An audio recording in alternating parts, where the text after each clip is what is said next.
Contrary to the rumors that you've heard, I was not born in a manger. I was actually born on Krypton and sent here to save the planet Earth. We cannot continue to rely only on our military in order to achieve the national security objectives that we've set. Everybody somewhere between the ages of 18 and 25 will serve 3 months of basic training. We've got to have a civilian national security force that's just as powerful, just as strong. Yes, we can. Obama's healthcare plan will include coverage of all essential medical services. Yes, we can. Obama is a cruel hoax. He works for Wall Street. He's an agent of finance capital. Where did you come up with the number $700 billion? Here's the Treasury spokeswoman's quote. It's not based on any particular data point. We just really wanted to come up with a really big number. To Democrats and Republicans who've opposed this plan, I say, step up to the plate. A few members were even told that there would be martial law in America if we voted no. Secretary Henry Paulson is no George Washington. I don't think anyone questions, Mr. Kashkari, that you're working hard. Our question is who you're working for. Obama pledged that he would resume the Security and Prosperity Partnership talks between Mexico and Canada that President Bush initiated. The old boss is starting to look a lot like the new boss. Robert Gates is going to remain on the job as defense secretary for at least a year. Plenty of sources knew about this meeting, told us and others that it was at Hillary Clinton's house, but clearly it wasn't. We've got to give them a stake in creating the kind of world order that I think all of us would like to see. We see you causing a depression so you can blow out the economy and consolidate it and bankrupt it. We know that you are enemies of free humanity, and we are here standing against your tyranny.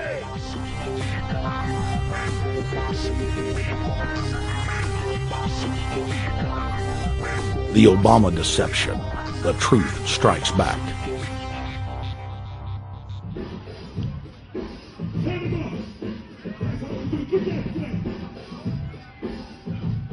Barack is like the manager of Burger King. All presidents are, including Bush.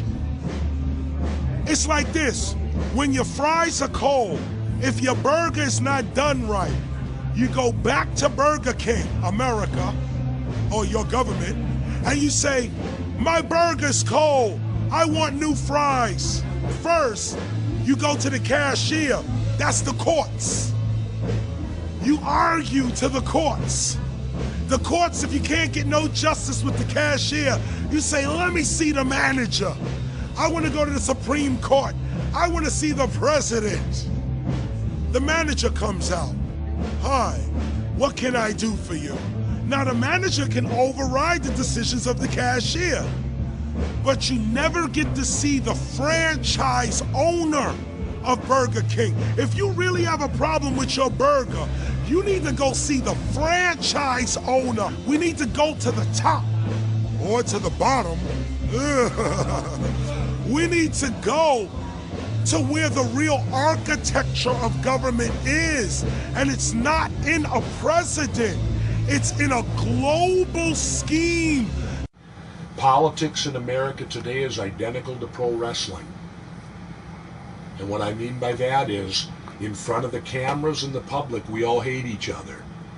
I'm going to kick my opponent's butt. I'm going to whale him from here to high water and beat the crap out of him. Yet behind the scenes, we all are friends going out to dinner. Went to dinner together.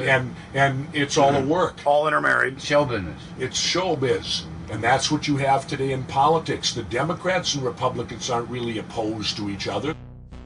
Left and right mean nothing. The only thing that counts is, are you working for Wall Street or you're trying to defend the people against the financiers? It's pretty obvious that there's some gigantic financial institutions that have been pulling the strings of politicians in this country for a long time. And just the fact that we have it set up where they can donate millions of dollars to these guys' funds, these guys' campaigns. I mean, how do we not expect it all to go bad? America in 2009 was desperate for change. The past 8 years have been a disaster. Those weapons of mass destruction got to be somewhere. Maybe under here.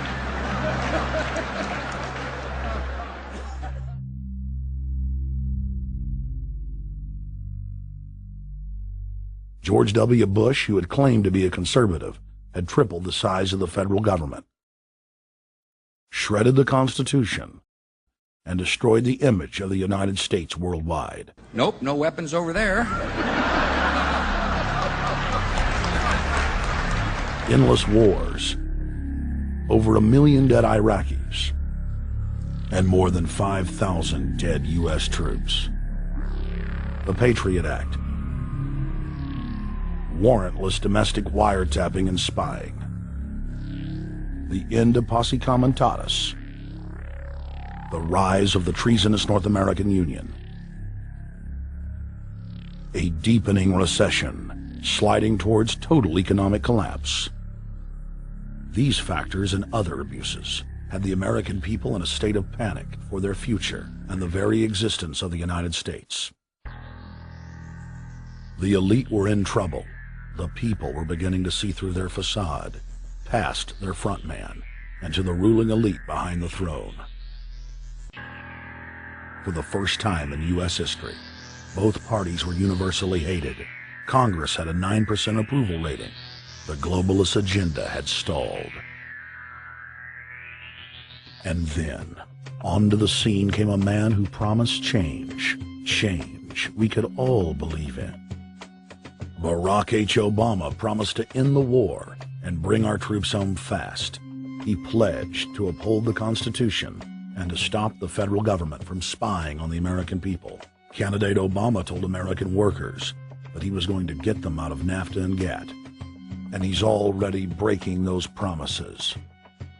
In this film, we will prove that Obama says one thing and does another, and that he works for the very same elite interests that Bush served, the very interest engineering the financial collapse and formation of a dictatorial world government.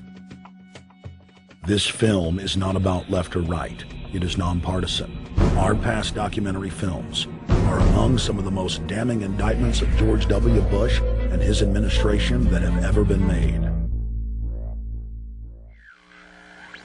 If humanity has any hope of effecting real change for the better, it will not come from the Madison Avenue false reality makers who have cast Barack Obama as the savior of the world.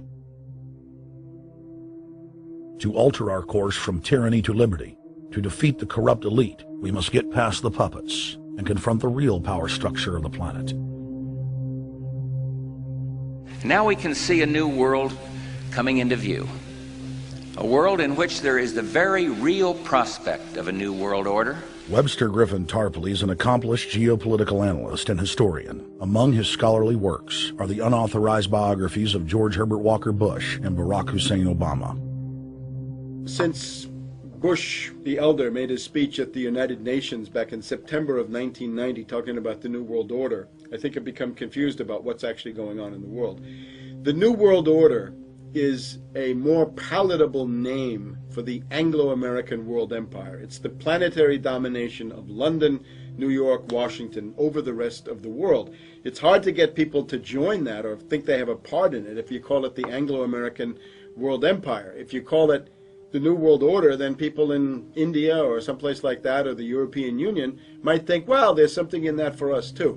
But that's not what it is. It's the Anglo-American New World Order. It's really the old world order. It's the British Empire morphing into the American Empire. The U.S.-British world empire is what you're going to get. Combines of powerful men have always battled with each other over the levers of power. Gerald Celente is recognized as one of the world's foremost trends forecasters and is the founder of the Trends Research Institute. People that are knowledgeable know that the fight that this country has been waging since its inception is for the central bankers not to take over the country. And that's why people like Andrew Jackson were elected. And that's why people revere people like Thomas Jefferson and others. The takeover's happened, and it's a corporate takeover. Agents of the Bank of England, attempted to assassinate President Andrew Jackson on multiple occasions because of his resistance against a private central bank being set up in the United States. And it was something that Abraham Lincoln warned. And this is, by the way, why I believe he was assassinated. This is the Lincoln quote. "The money powers prey upon the nation in times of peace and conspire against it in times of adversity. It is more despotic than monarchy, more insolent than autocracy, more selfish than bureaucracy. I see in the near future a crisis approaching that unnerves me and causes me to tremble for the safety of my country. Corporations have been enthroned. An era of corruption will follow, and the money power of the country will endeavor to prolong its reign by working upon the prejudices of the people until the wealth is aggregated in a few hands and the republic is destroyed. Wall Street has killed Main Street." So I know how unpopular it is to be seen as helping banks right now, especially when everyone is suffering in part from their bad decisions. I promise you, I get it. Up until about the Kennedy assassination and the beginning of the war in Vietnam, the United States is a very powerful engine for world progress. It's the assassinations, the Kennedy assassination, and the others in the 1960s, the beginning of the Vietnam War, and the beginning of the absolute domination of the Wall Street group over every other interest. Nobody else counts except the Wall Street money masters. That has now made the United States into no longer a force for progress, but something very different, often a force for destruction in the world. The military-industrial complex has taken over the country along with the Wall Street gang. If you look also at the people that Obama has put on his appointments list, it's all Wall Street. It's government of Wall Street, by Wall Street, and for Wall Street. There's nobody from heavy industry. There's nobody from the auto sector, nobody from Silicon Valley, nobody from big oil, nobody from defense, no labor, no women, no retirees, no small business, nothing. It's pure Wall Street. The only people who have a voice in Obama's councils are Wall Street finance oligarchs. That's all there is. Nobody else counts for anything under Obama. It's the most extreme Wall Street administration we've ever had. Before his death, President Woodrow Wilson apologized to the public, regretting that he had been deceived by a group of international bankers, and the country's financial system had fallen into their iron grip via the Federal Reserve Act of 1913.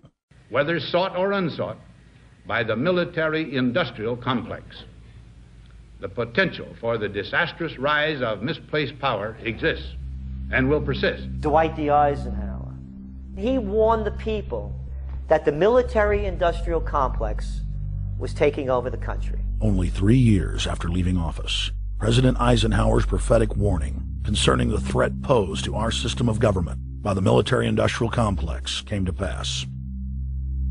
President John F. Kennedy had enraged the entire elite network.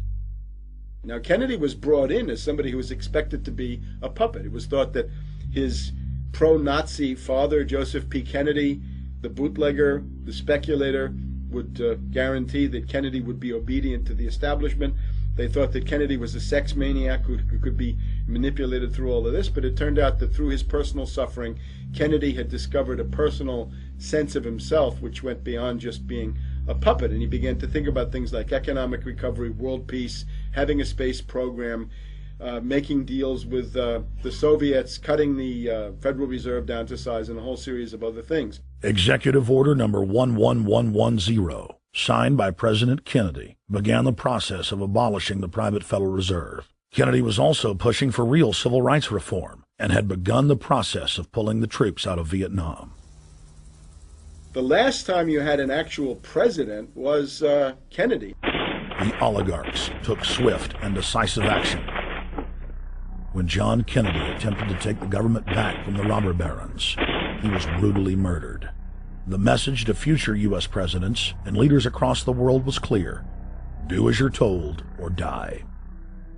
John Fitzgerald Kennedy was the last true president of the United States. And until the globalists are removed from power, we will never have another real one. The other thing about the American presidency you've got to remember is that this is a puppet post. It's automatically going to be a puppet post.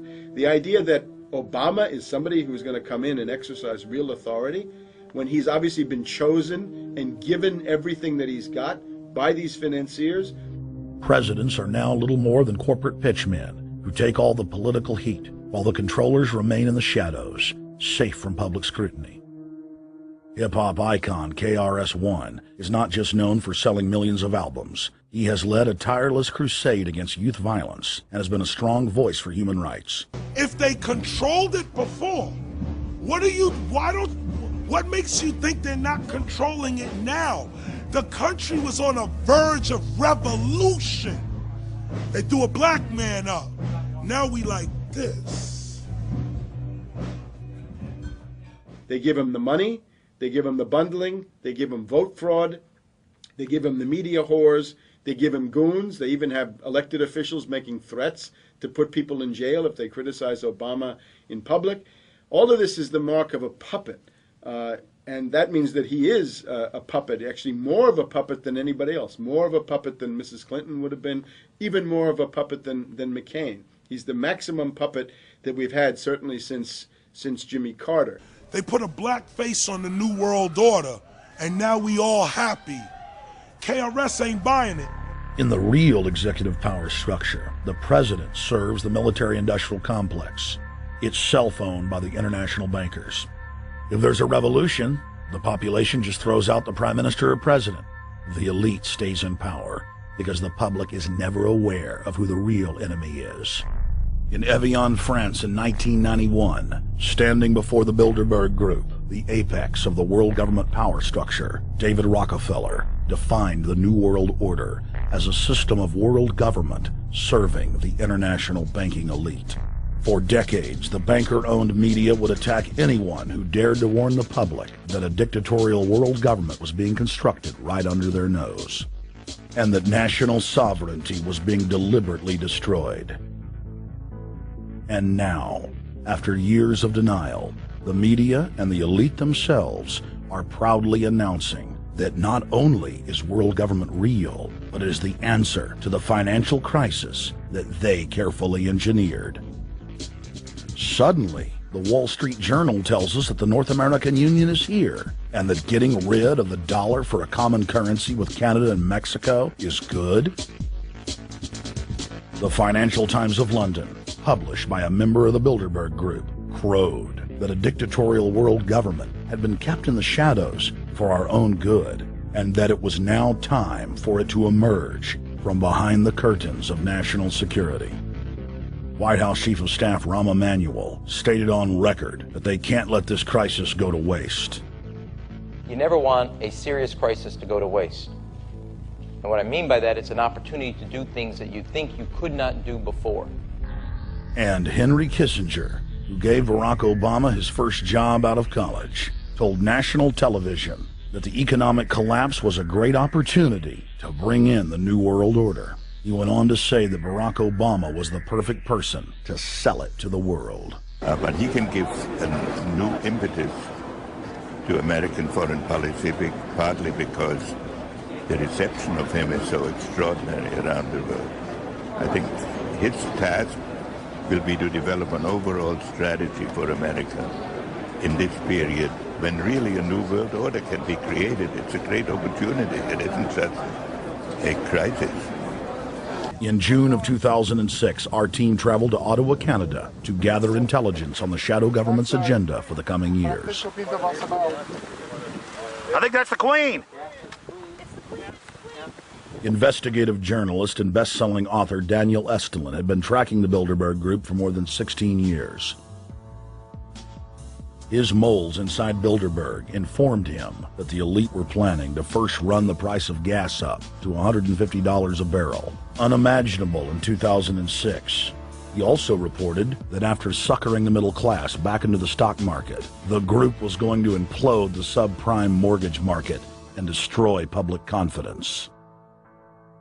Well, one of the things that we're getting from this morning and this afternoon's conference, this morning conference was about the energy crisis, the price of oil. The afternoon conference, which started about 4 o'clock, 4:30, they were talking about one of the American delegates, I wasn't told who exactly it was talking about the the concern that the American citizens have had with the housing prices going down, so they're not investing that money. So what they needed to do is they needed to create the illusion that everything is going well. So what they're going to do over the next year and a half is to bring the market back up to 1998, 1999 levels.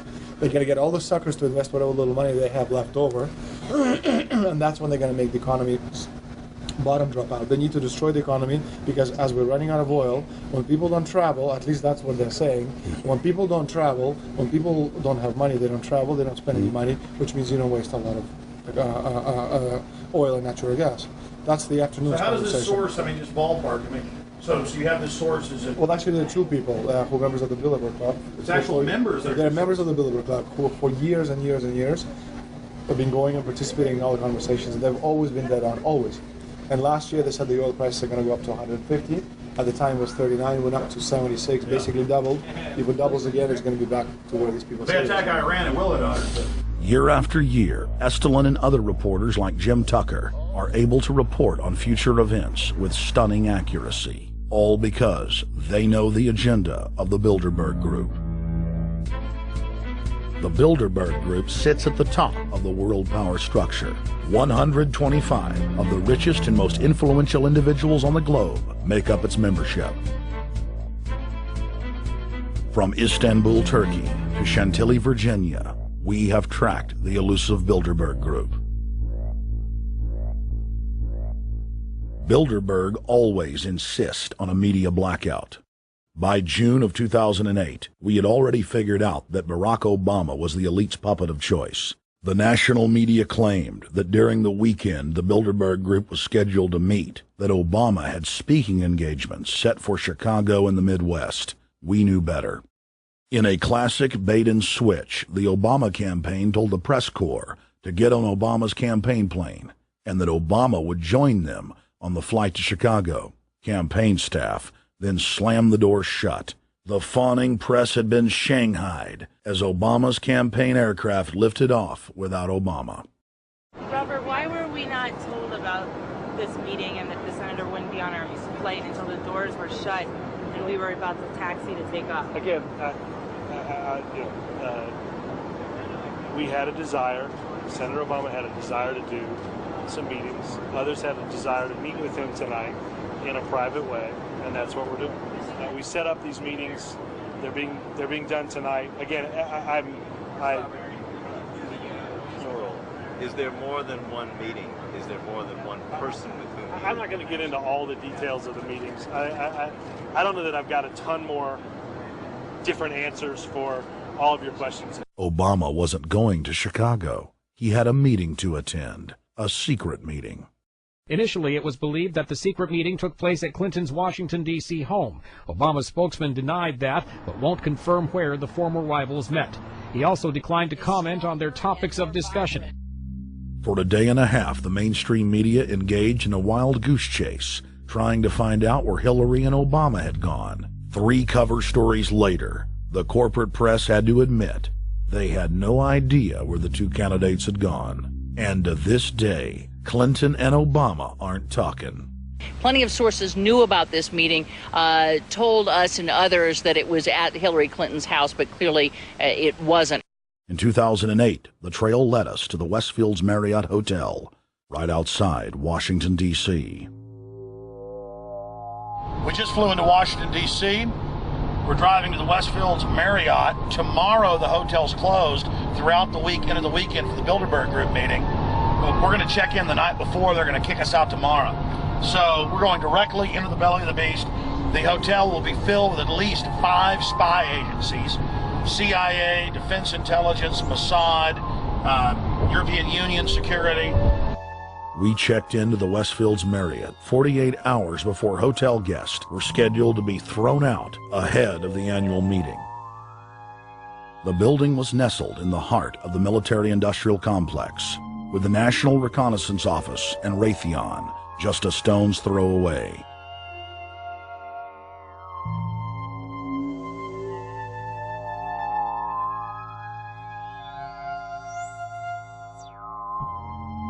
The plan tonight is to try to not get arrested, dodge the security, get in there, get some footage of the elite arriving in the morning, because some arrive before they officially lock it down, and then getting out of the building. That's our plan. I'm also going to be getting a call by a international syndicated radio show, Coast to Coast AM with George Norrie, and all week he's getting briefings from me every night about things as they develop.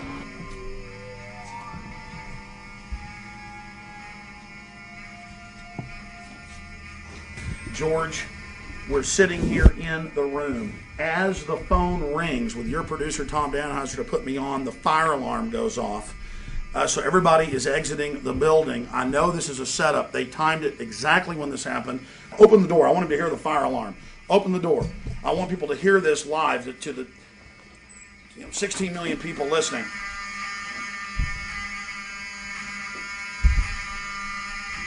George, do you hear that? Now, they're going to use this as an excuse. The Westfields Marriott, right outside D.C. in Chantilly, they want to use this to flush us out of here. They're very upset. Everybody that covers Bilderberg, I was detained 2 years ago, interrogated, screamed at. They said Bilderberg was upset about me, wanted to stop us. This is guaranteed. Everywhere we go, we're followed. We have another hotel across town as a base of operations. They were there questioning us, getting in our faces. We're being followed everywhere. I need everybody's support right now. I pray to God they don't try to set me up. They may have tried to concoct this as some way to say, look, they didn't leave during a fire drill, assessing me, knowing I would stay and do the interview. But again, the moment the phone rang with Tom Danheiser, the moment the phone rang, the guys answered it, I'm standing there, the alarm goes off. It's going off right now. The guests are exiting the hotel out there. Of course, there's no fire.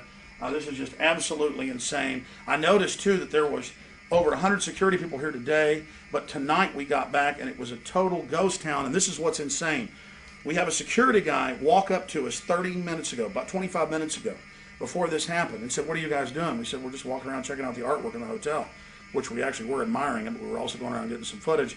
And they said, "Well, no cameras allowed." We said, "Fine." And then he said, "Yeah, we had somebody do a fire alarm a few weeks ago, and me and Rob, my camera guy, were on, why is he telling us about a fire alarm?" I forgot that part, George. These bastards have done this. I don't know how. They're planning to try to set us up or something, but this is incredible. We are here in the middle of this right now, George.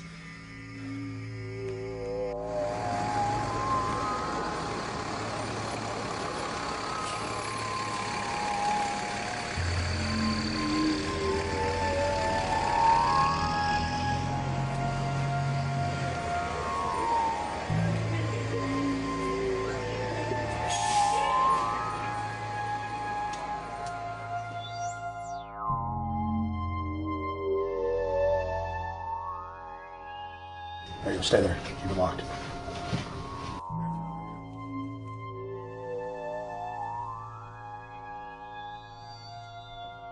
Let's go. Let's get out of here now, Richard. Don't screw around anymore. We got out of here on exactly the right time. Is this the way out? Yeah.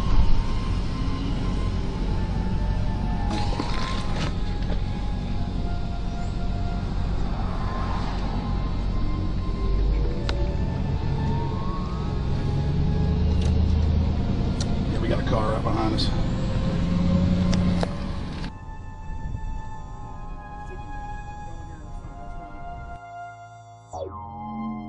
We made about, what, 5 turns, and the 6 turns, the same car's following us. Now looks like he's following us into a... He came out of Bilderberg, he came out of the Westfield. He's being a little bit subtle, but... Not too.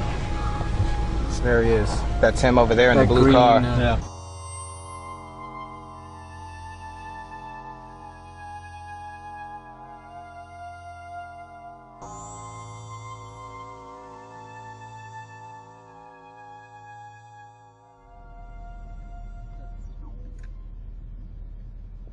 We're headed back to the Marriott here in Chantilly, Virginia, the scene of Bilderberg 2008.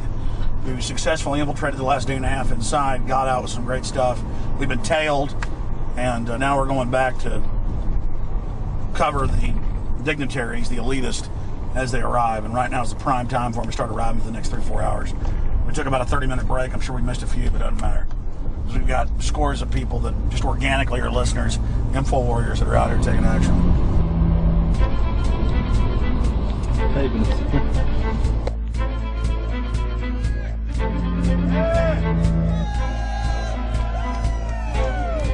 Yeah!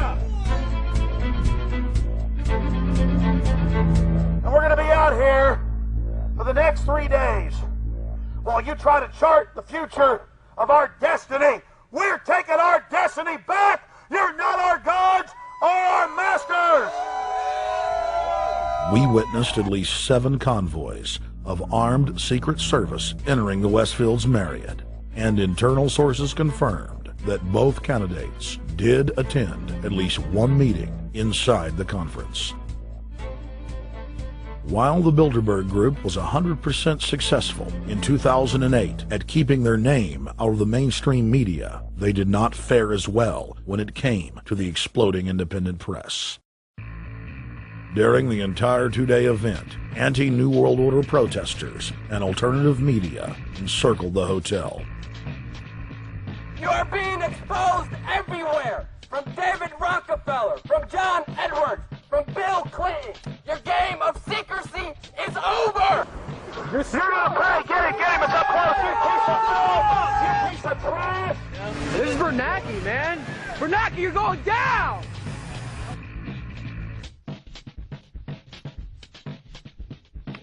Obama, we know you're here, Obama. You cleared your schedule for the next 3 days. We know you're in Virginia. Arch criminals! New World Order scum! We are not your slave scum!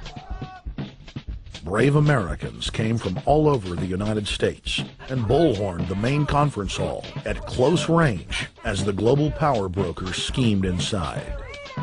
You are criminals! You control the central bank, you control the currency, and you're turning our beautiful country and world into a nightmare! The global elite are desperate to keep their organizational meetings a secret. They are keenly aware that if the population discovers that policy is being developed covertly by powerful special interest, the people will revolt. It is our duty to expose these criminals. It's a criminal act under federal law for federal officials to have private meetings to discuss world policy with non-federal workers. So everybody from the State Department, Treasury Department, White House, Defense Department, and others who show up, as they always do, they're committing a criminal act simply by being here to attend a secret meeting with officials from other countries to discuss U.S. policy in the world. So literally it's a criminal act. And every newspaper, every broadcaster has a patriotic duty to expose these scum and the evil they project. The election primaries served as a great diversion, while the true future course of the nation was being set behind closed doors. You've got, obviously, the Bilderberger Group, founded by the former Nazi Prince Bernhard of Holland. You've got the Trilateral Commission, founded by David Rockefeller's Zbigniew Brzezinski. They're the ones who ran the Carter administration. Everybody in the Carter administration, from Carter and Mondale and Volcker and Brzezinski, were all members of the Trilateral Commission. Founding member of rap sensation Public Enemy, Professor Griff, gave us his view of the Obama phenomenon. Barack Obama's been given a pass by the Blue Bloods. He's been given the okay by certain secret societies for them to let him in. I truly believe imperialism and fascism needs a facelift. And that facelift is going to have to be black. And the reason why I believe that, simply because I think they're trying to go into Africa. Well, they're already in Africa. But they want to totally control all the natural minerals that they're going to need to carry themselves into the 21st, 22nd, and 23rd centuries. You follow me? So I think they have to go through a phase of galvanizing the masses of dark-skinned people that truly believe that change needs to come, but the change that they're talking about is not necessarily change for the better as far as the masses of the people. It's probably a better change for them. It's not going to change for us, the little man on the totem pole. And no one looks at the agenda. As long as he positions himself right, have the right tie on, have the right smile, repeats the slogans over and over and drives it home, the average American is just going to swallow it hook, line, and sinker. And we don't even know what the agenda is. Writing in his 1964 book, With No Apologies, Senator Barry Goldwater said, The Trilateral Commission is intended to be the vehicle for multinational consolidation of the commercial and banking interest by seizing control of the political government of the United States. The Trilateral Commission represents a skillful, coordinated effort to seize control and consolidate the four centers of power: political, monetary, intellectual, and ecclesiastical. What the Trilateral Commission intends is to create a worldwide economic power superior to the political governments of the nation-states involved. As managers and creators of the system, they will rule the future. Bilderberg issues executive decisions and prime directives to its subdirectorates for implementation. The Trilateral Commission takes the Bilderberg Group agenda and executes it through regional roundtable groups throughout Europe, Asia, and the Americas. The Council on Foreign Relations serves as the managing roundtable group in the United States sector. The Council on Foreign Relations has dominated every administration since the days of FDR. The way in which they make policy and rule is that they are a polycentric oligarchical system. You have to be a finance oligarch. Remember, this is not a society ruled by generals, not by priests, not by bureaucrats, not by demagogues, none of those, but by bankers. Bankers rule, and the bankers set up these institutions. They set up things modeled on the Royal Institute for International Affairs, Chatham House, and the Milner Round Table of the period right after the Boer War, so even before World War I. You had the British setting up these round tables, institutes with publications and conferences, and this is how they make policy. Upon Obama's inauguration, members of the Bilderberg Group, Trilateral Commission, and CFR flooded into every position of power in the executive branch, replacing Trilateral Commission and CFR members who previously filled the positions during the Bush administration. When you look at the U.S. ruling class, you'd have to say that they're a really pathetic bunch of failures and bunglers. They are a miserable excuse for a ruling class, and that's one of the big problems we have. Is you go from Clinton to Bush to Obama. What stays the same is the ruling elite that gives these puppets the orders that they act on. And these orders are wrong-headed, let's say the least. They're basically bankrupt. They're going to lead to the collapse of this civilization. What they're doing is using the existence of the United States as a formerly powerful nation state to act out their Wall Street fantasies of world domination and maintaining their capital structures and maintaining their system of looting. And this can't be done. So the basic question is, they've hijacked our country and you got to take it back from them. You've got to drive Wall Street out of the government, and at that point you'd have a reasonable chance of getting back to prosperity and some kind of peace and order in international affairs. We had a chance to speak with economist and author George Humphrey. They have created a power elite, and we're not talking about the millionaire down the street. You can't even be a member of their club unless you're a multi-billionaire. And friends, this is not about rich versus poor. This is about a very, very small handful of the worst criminal element on this planet, manipulating and destroying the good people of this nation and of this world. About this Obama with change. Look at the people he's put in to mastermind the economic recovery. Larry Summers. I love it. Every time they talk about Larry Summers, he's always brilliant. He's another brilliant one. He's the one that helped dismantle the Glass-Steagall Act, the banking act that was put in place in the 1930s, so the banks couldn't become the banksters that they become. In the 1990s, you had the beginning of the derivatives bubble, thanks to people like Alan Greenspan, Rubin, Summers, a lot of the people who are now back in the Obama administration. And the derivatives, I think, are the centerpiece of this entire problem today. These are the same people, Geithner from the Treasury Department. Could you imagine that? Now we have the U.S. Treasury Secretary, who also is a Robert Rubin protege of the Larry Summers Group, that dismantled Glass-Steagall and broke apart the regulations that would have prohibited the banks and brokerages from becoming these criminals. He was the former president of the New York Federal Reserve, And now he's our Treasury Secretary? And as we all know, the Federal Reserve is as federal as Federal Express. It's a private bank. And now we've put this guy in charge of it? I mean, can't Wall Street has hijacked Washington in broad daylight. Every single one of his appointments support the status quo. Every one of his appointments are there to screw the American people. Every single one of his appointments are people who are working to bring down the Republic and the Constitution of this country. Secretary of the Treasury, Timothy Geithner, Bilderberg Group and Trilateral Commission member. Secretary of State, Hillary Clinton, is a Bilderberg and CFR member. She is also married to Trilateral Commission member William Jefferson Clinton. Ambassador to the United Nations, Susan Rice, Trilateral Commission. National Security Advisor General James L. Jones, Bilderberg, Trilateral Commission, and CFR. Deputy National Security Advisor Thomas Donilon, Trilateral Commission, CFR. Special State Department Envoy Henry Kissinger, Bilderberg Group, Trilateral Commission, and CFR. Chairman, Economic Recovery Committee, Paul Volcker, Bilderberg Group, Trilateral Commission, Council on Foreign Relations. The Director of National Intelligence, Admiral Dennis C. Blair, Bilderberg Group, Trilateral Commission, CFR.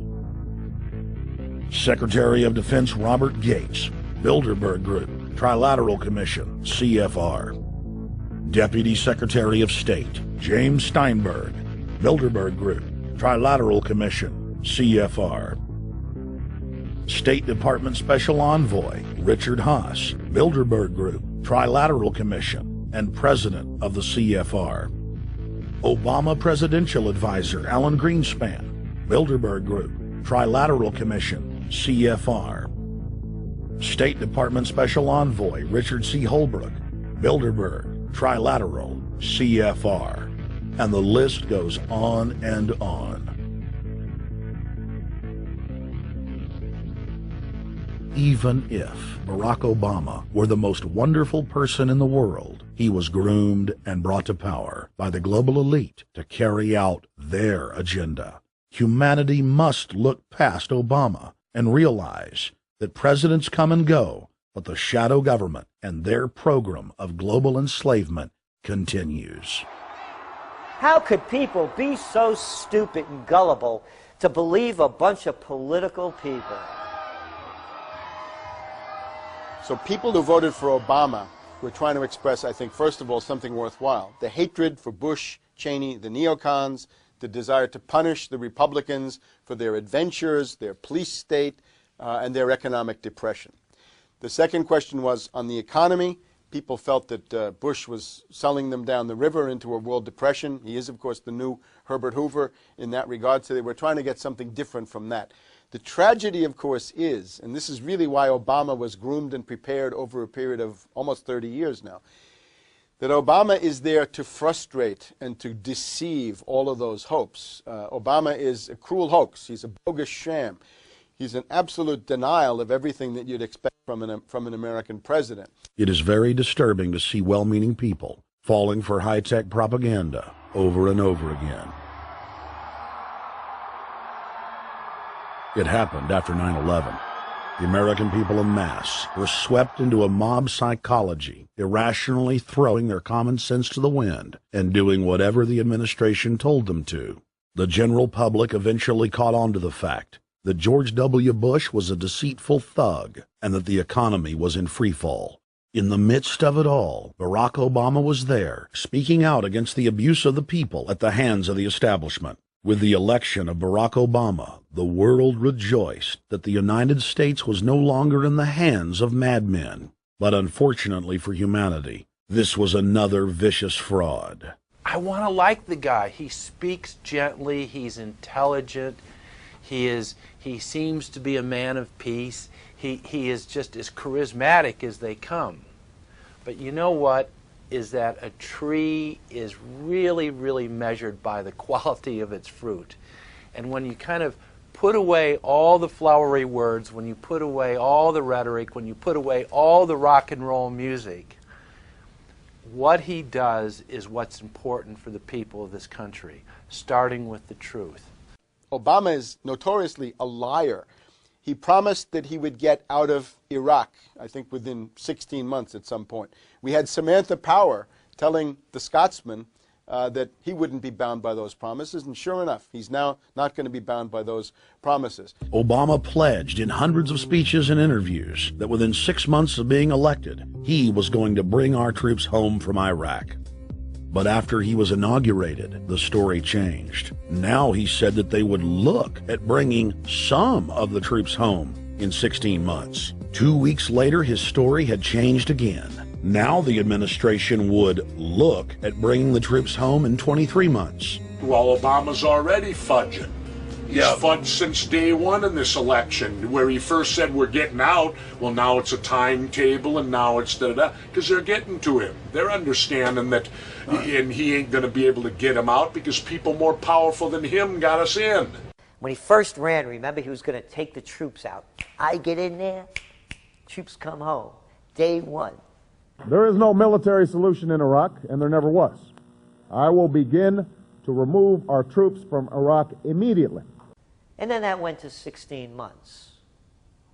And now he's going to add, they're saying, another 30,000 or more troops to Afghanistan.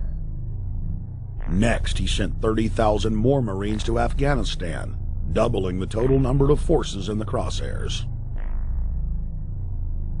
Barack then announced that he was going to move missile systems into Eastern Europe to encircle Russia. But after all, what should we expect after he kept Bush's Secretary of Defense Robert Gates? The outcome of this policy is if you're constantly meddling near the Russian borders with these fascist creeps, IMF, NATO agents like Yushchenko of Ukraine, or Saakashvili or Georgia, or these Kaczynski twins in Poland, or various collections of people in Latvia, Lithuania, Estonia, you're tied to these gangsters, and if they decide to start a war, that rapidly escalates into thermonuclear World War III. This is worse than the neocons. Bush and Cheney never got as far as Brzezinski, Soros, and the other people running Obama. Barack Obama swore that he would vote to repeal the Patriot Act, but then he voted for its reauthorization. Obama decried the Bush administration's illegal warrantless wiretapping of the American people. Then he voted to legalize it. Obama pledged that he would filibuster any attempt to give retroactive immunity to the telephone companies, the telecom companies, except he then turned around and voted for that bill. Most people don't know, for example, that he voted to reinstate the Patriot Act and more government wiretapping. Candidate Obama told desperate factory workers in speech after speech that he was going to renegotiate NAFTA and GATT to make it more fair for American workers. It is absolutely true that NAFTA was a mistake. But then his campaign was caught sending out memos to top corporate leaders, telling them not to worry and that it was just campaign rhetoric. We had Obama saying, you know, I'm against free trade. I don't like NAFTA and all those free trade sellouts. We had Austin Goolsbee going to the Canadian diplomats and saying, don't mind him. He's just popping off. That's just election era rhetoric. Doesn't mean anything. Presidential candidate Barack Obama was publicly criticizing the North American Free Trade Agreement in a bid for votes, but privately telling Canadian officials not to worry about it. He said that he was going to bring us peace in the Middle East. He said that he was going to bring us transparency and a balanced economy. He said that he was going to not have lobbyists. He said he was going to clean up government. He said he was going to work for the environment. And point by point by point, within the first month of his inauguration, he has lied and deceived and cheated the American people. The people of the United States and the world were filled with hope that Obama was the real deal when in his first week in office he signed an executive order supposedly closing Guantanamo Bay and other secret prisons. Then the press actually had a chance to read the executive order and were shocked to find that the executive order only said that Obama was thinking about closing Guantanamo in a year. But worst of all, the executive order continued the practice of rendition, which the LA Times called secret abductions. They don't know. They think that he's signed off immediately on closing Guantanamo, but he's allowing prisoners now to be taken to foreign countries and not knowing where they're sending them and to be tortured in foreign countries. They don't know that they kept that provision in there. Obama is now continuing the practice of secret arrest, secret prisons, and most importantly, indefinite detention without trial. When a British High Court said that it was preparing to release secret British and U.S. torture orders that prove that the Bush administration was ordering personnel to systematically abuse detainees, Barack Obama threatened to cut off all U.S. intelligence ties to England. To add insult to injury, he stated that the program was important to national security, not only endorsing Bush's crimes, but continuing them. Obama voted for a reinstatement of the Patriot Act. And by his early deeds already, again, as we saw with the issues of retention, he's willing to send people that have been charged with nothing to be tortured to so-called get the truth out of them. If the makers of this film attempted to cover all of Obama's lies, this documentary would never be released because there are new ones every day. So in the interest of time, we're going to cover one more big one. Barack and his handlers made the cornerstone of his campaign, keeping lobbyists and donors out of his administration. Within hours of being elected, Obama did a 180 and filled the White House and federal government with lobbyists and donors at all levels. Obama picked William Lynn, the top lobbyist for Raytheon, to fill the #2 position at the Department of Defense. Timothy Geithner, former president of the private Federal Reserve Bank of New York, was picked by Obama to be Secretary of the Treasury. Geithner promptly crammed the Treasury Department full of lobbyists, like his chief of staff, Mark Patterson, formerly the top lobbyist at Goldman Sachs. Obama appointed top lobbyist to the Saudi royal family, George Mitchell, as the lead Middle Eastern envoy. Obama appointed the king of Wall Street lobbyists, Leon Panetta, to head up the CIA. Obama tapped Tom Daschle, top lobbyist for healthcare firms, to run the Department of Health and Human Services, and the list goes on and on. Then, 3 weeks into his administration, Obama launched a new lie, more outrageous than the previous. With Academy Award-level conviction, he said that he was upset about the banker bailout, which his own chief of staff, Rahm Emanuel, another former Wall Street executive, had engineered. Obama said that he had signed an executive order capping the CEO's salaries of those who had taken the bailout money. There was just 2 problems. All the major banks and brokerage firms were exempt, and the new order only dealt with any future bailouts. And those were to be on the honor system. What gets people upset, and rightfully so, are executives being rewarded for failure. AIG, Bank of America, and Citigroup, which have received billions in bailout money, don't fall under this plan.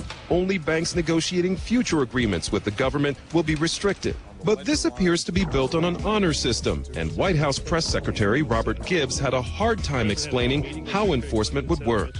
Well, let me get, I will get clarification from Treasury on that. Generally speaking, this is already the biggest liar and the biggest disappointment that we've seen in recent history. And again, qualitatively beyond the rather low standards set by Bush the Elder and Clinton in terms of delivering on promises. Bottom line, Obama is a fantastic actor and an even better liar.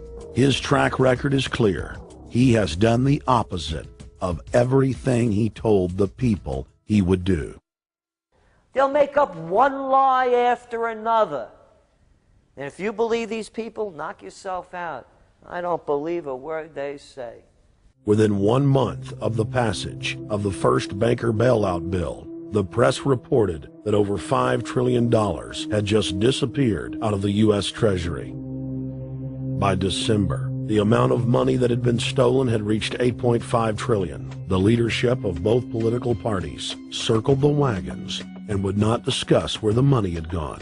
In the Fed! In the Fed! In the Informed Americans protested the private Federal Reserve System at all 38 of their regional governorship offices.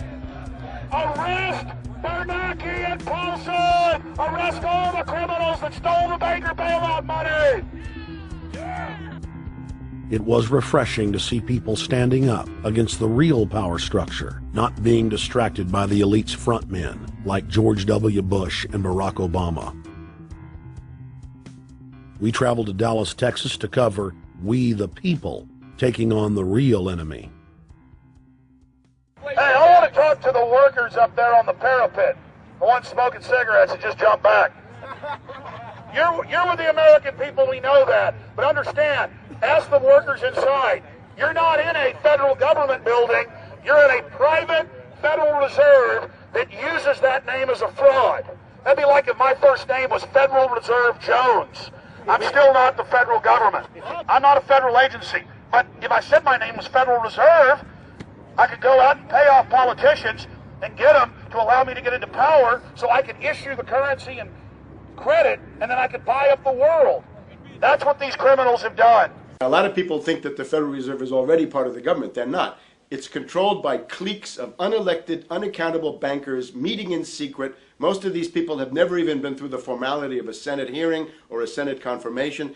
They claim that they're part of the U.S. government. They masquerade as if they were part of the U.S. government. But in reality, this is a purely private operation. Jackals, hyenas, raptors, all of them loyal, not to the American people, but to the Wall Street banks, which is where most of them come from. Everyone is pointing to Barack right now, President Obama, as saying, you got to get the economy together. You got to get the economy together. When in fact, the president has very little to do with the economy. It's the Federal Reserve Chairman that at least sets the policy. That's a privately owned company, the Federal Reserve Bank. They set the agenda. These guys are masquerading as a federal institution. They are a private banking consortium, and this is their front, their holding company. The Federal Reserve is not federal. It's a front for a private banking cartel. That's on record in congressional testimony, and they're the ones orchestrating the economic collapse we're seeing right now, so that's why we're here. While at the End the Fed rally outside the Federal Reserve Bank in Dallas, Texas, we spoke with Ron Paul's brother, Wayne Paul. 1913, the Federal Reserve Act was passed, floor of the House, where 3 members of Congress were on the floor. At that time, they only needed a majority of votes to pass it. So in 1913, the Federal Reserve Act was passed.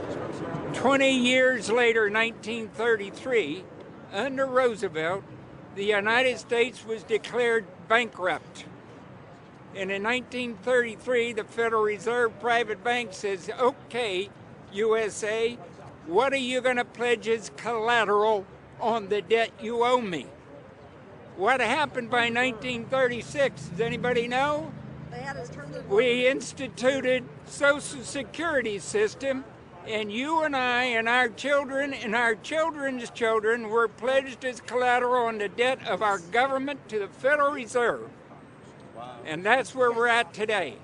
It took 20 years to make this country bankrupt, and since then, our government has operated under emergency powers of our government. It is not the president that makes the decision in this country. It's the Secretary of Treasury who turns around and is put in there by the Federal Reserve to manage the bankruptcy. We've been in bankruptcy ever since. So to print $700 billion and to give it away, how do they get away with it? The manager of the bankruptcy is told by the Federal Reserve this is the way to go. That's where we're at today. Yes, we should point out, Congressman Ron Paul now has a huge amount of sponsors for a bill in the House of Representatives to abolish the private Federal Reserve crime syndicate. In 1913, the money power of the country was taken away from the people. By constitutional privilege, it belongs with the Congress, but it was given up in the Federal Reserve Act. The Federal Reserve is no more federal than Federal Express, but yet it has the power to determine the direction of use of money in our economy. If we could take that power back and put the Federal Reserve under Treasury, we start to be in a position of being able to control monetary policy on behalf of the United States people.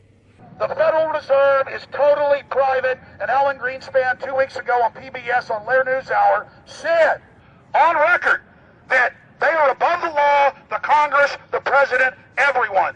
No court can do anything. We run America. What is the proper relationship, what should be the proper relationship between a chairman of the Fed and a president of the United States? Well, first of all, the Federal Reserve is an independent agency, and that means basically that there is no other agency of government which can overrule actions that we take. So long as that is in place and there is no evidence that the administration or the Congress or anybody else is requesting that we do things other than what we think is the appropriate thing, then what the relationships are don't frankly matter. Notice what Greenspan is saying. Greenspan is saying the Federal Reserve is beyond the law. And in reality, they are, in practice, beyond the law. Nobody, as far as I know, has ever audited the Federal Reserve. One of the first things we ought to do when we nationalize the Fed is go in there and find out the audit. Who stole money? Who engaged in corruption? There's a whole series of people going back to Volcker, to Greenspan, to Bernanke, and so forth. Think of the arrogance of private group of banks that have bankrupted the nation by design so they can repo the country. A private group of banks that loaned us our own money back are telling us they're above the law. You are not above the law, criminals. No one is above the law. No one is above the law, and the private Federal Reserve sure as hell isn't either. Since the founding of the Federal Reserve back under Woodrow Wilson, the Federal Reserve has struck out 3 times. They didn't stop the crash of 1929. They didn't stop the banking panic of 1932, 1933. And now they are the cause of the derivatives crisis because they're the ones who inflicted derivatives on the world with Alan Greenspan. Instead of our economy being about goods and services and real products and manufacturing, it's all about these guys, the private Federal Reserve that masquerades as a government entity who controls the issuance of currency and credit. They're the ones that have cut off the liquidity in the market. They told us have a debt-based economy. Then they cut it off once they get us under their thumb and implode the economy so they can consolidate it. And that's what they're doing right now. I mean, it's in their own documents, it's in their own statements. They claim, give us unlimited power, give us trillions of dollars with the Baker bailout bill that's already $5 trillion, not $850 billion as they say. And we'll get the economy going, but they're hoarding the money and buying up other banks that aren't part of the Federal Reserve, buying up insurance companies, buying up roads, infrastructures, media empires, defense contractors. What the banks do is they implode an economy by cutting off credit, and then once things really fall to a low, and they know the low because then they buy everything up and start then putting more money back into the economy, and then they build it back up. So they build us up and then shear us, build us up and shear us. And they're getting ready. All over the world, they're always shearing some country, imploding it. Comes out in their own IMF and World Bank documents. That's just the foreign arm of the same cartel. And these are the people who claim to be the saviors of the economy, the people who have created every important crisis in the past 100 years, the Federal Reserve. So it's illegal, it's unconstitutional, and it's a failure. And I think the failure is what everybody can see right now. Yeah, what they do is they make you think Clinton's evil in running things. Then, oh, Bush will save us. And then, oh, Bush was evil. Now we'll be saved by Barack Obama, but he's just a puppet. But as we get deeper into this phase, when they implode the economy, they have all the money and all the control. But they also like to pose as the savior. So Obama is meant to be the savior during the Depression, and he'll save us with a 1 million person, he said, is bigger than our military, domestic spy force, a 3 million person environmental spy force. So giving people these jobs to be government bureaucrats and spies to go out and manage the other 290-something million Americans. And so this is classical fascism. The communists also do it. Any vertically integrated command and control authoritarian system does this. So they're openly following what the same group of banks did in Germany, Russia. It's in the Communist Manifesto to have a private central bank because the private central bankers actually wrote the ideas that they had Marx and Engels put out. People go, well, why would the banks want communism? It doesn't exist. They rape us, they consolidate us, they put us into work brigades, they make us slaves, and they say it's a people's paradise. Look at it, boy, you're really doing good. And then they transfer all the wealth of the nation offshore. The globalists are outside all the nations. That gives them safety, and they play countries off against each other. And so that's what we're facing and dealing with. And so they're bringing in classical, hardcore tyranny in the U.S., but we have the internet.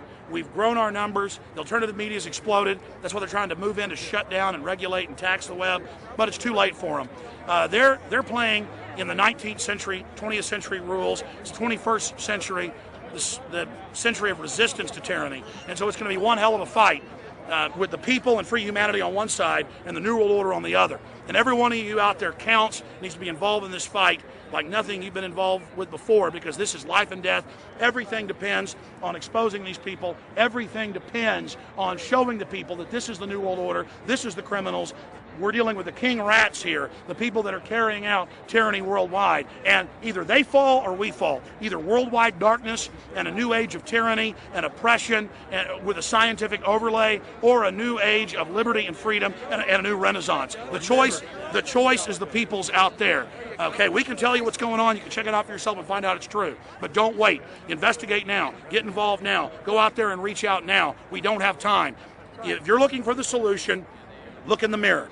Look right into the mirror, because you out there, men, women, old, young, black, white, doesn't matter. It's going to be up to you if they win or if liberty succeeds and the people have a chance of having any future. These are cold-blooded eugenicists. These are cold-blooded people who think they're God, think that they're our masters, that think that we're animals. These are the guys that funded Lenin and Stalin and Hitler and Mao. These are the guys, it's all on record, that bankroll this stuff. They are hardcore vicious, and they must be resisted.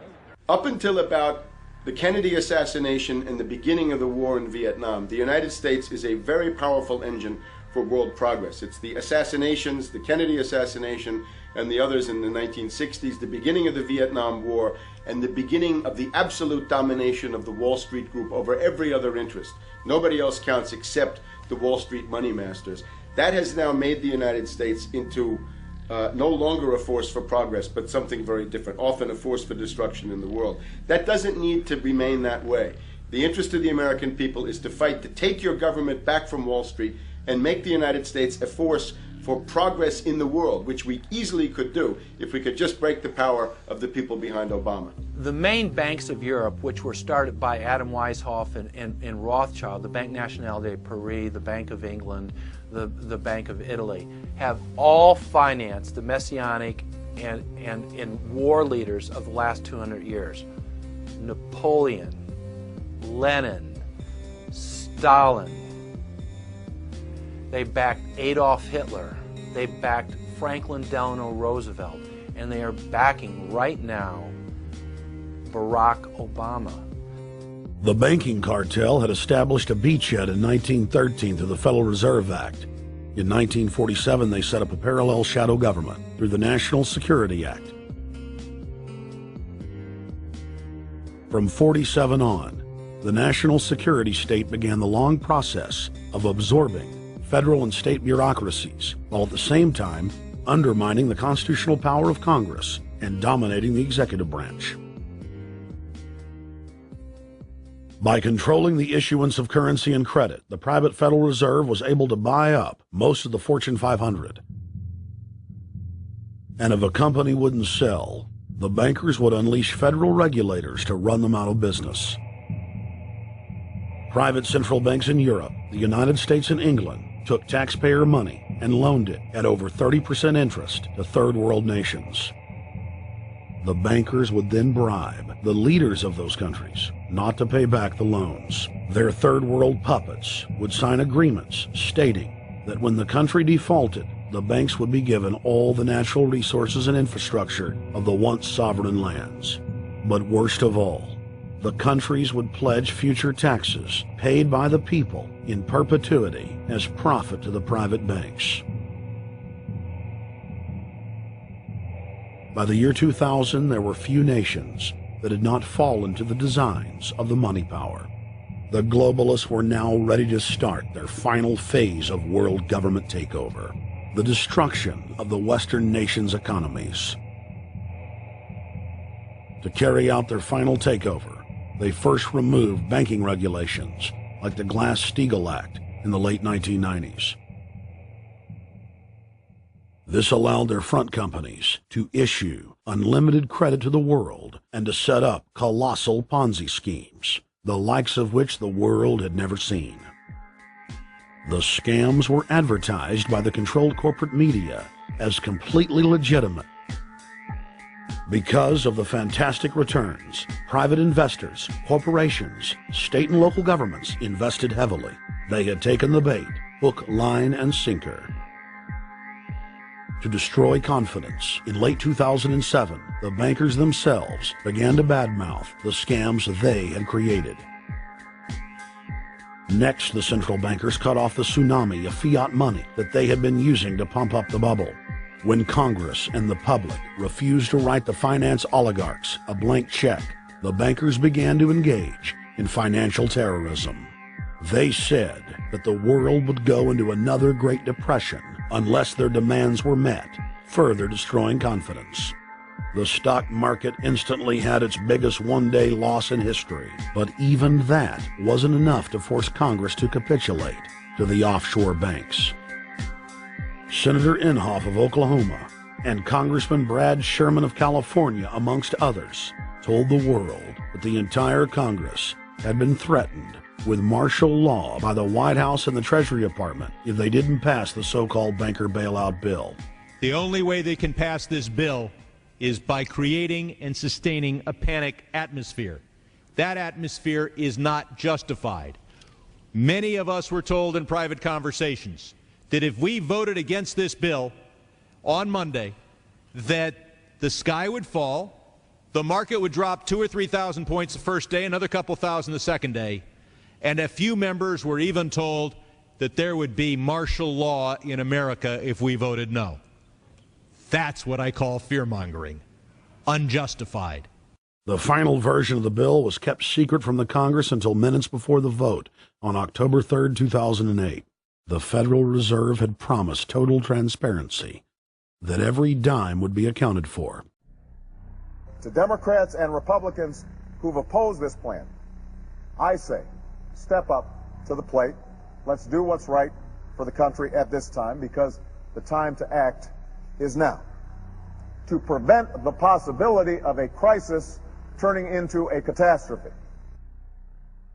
After its passage, the public learned with horror that the bill was really a financial coup d'etat by Wall Street.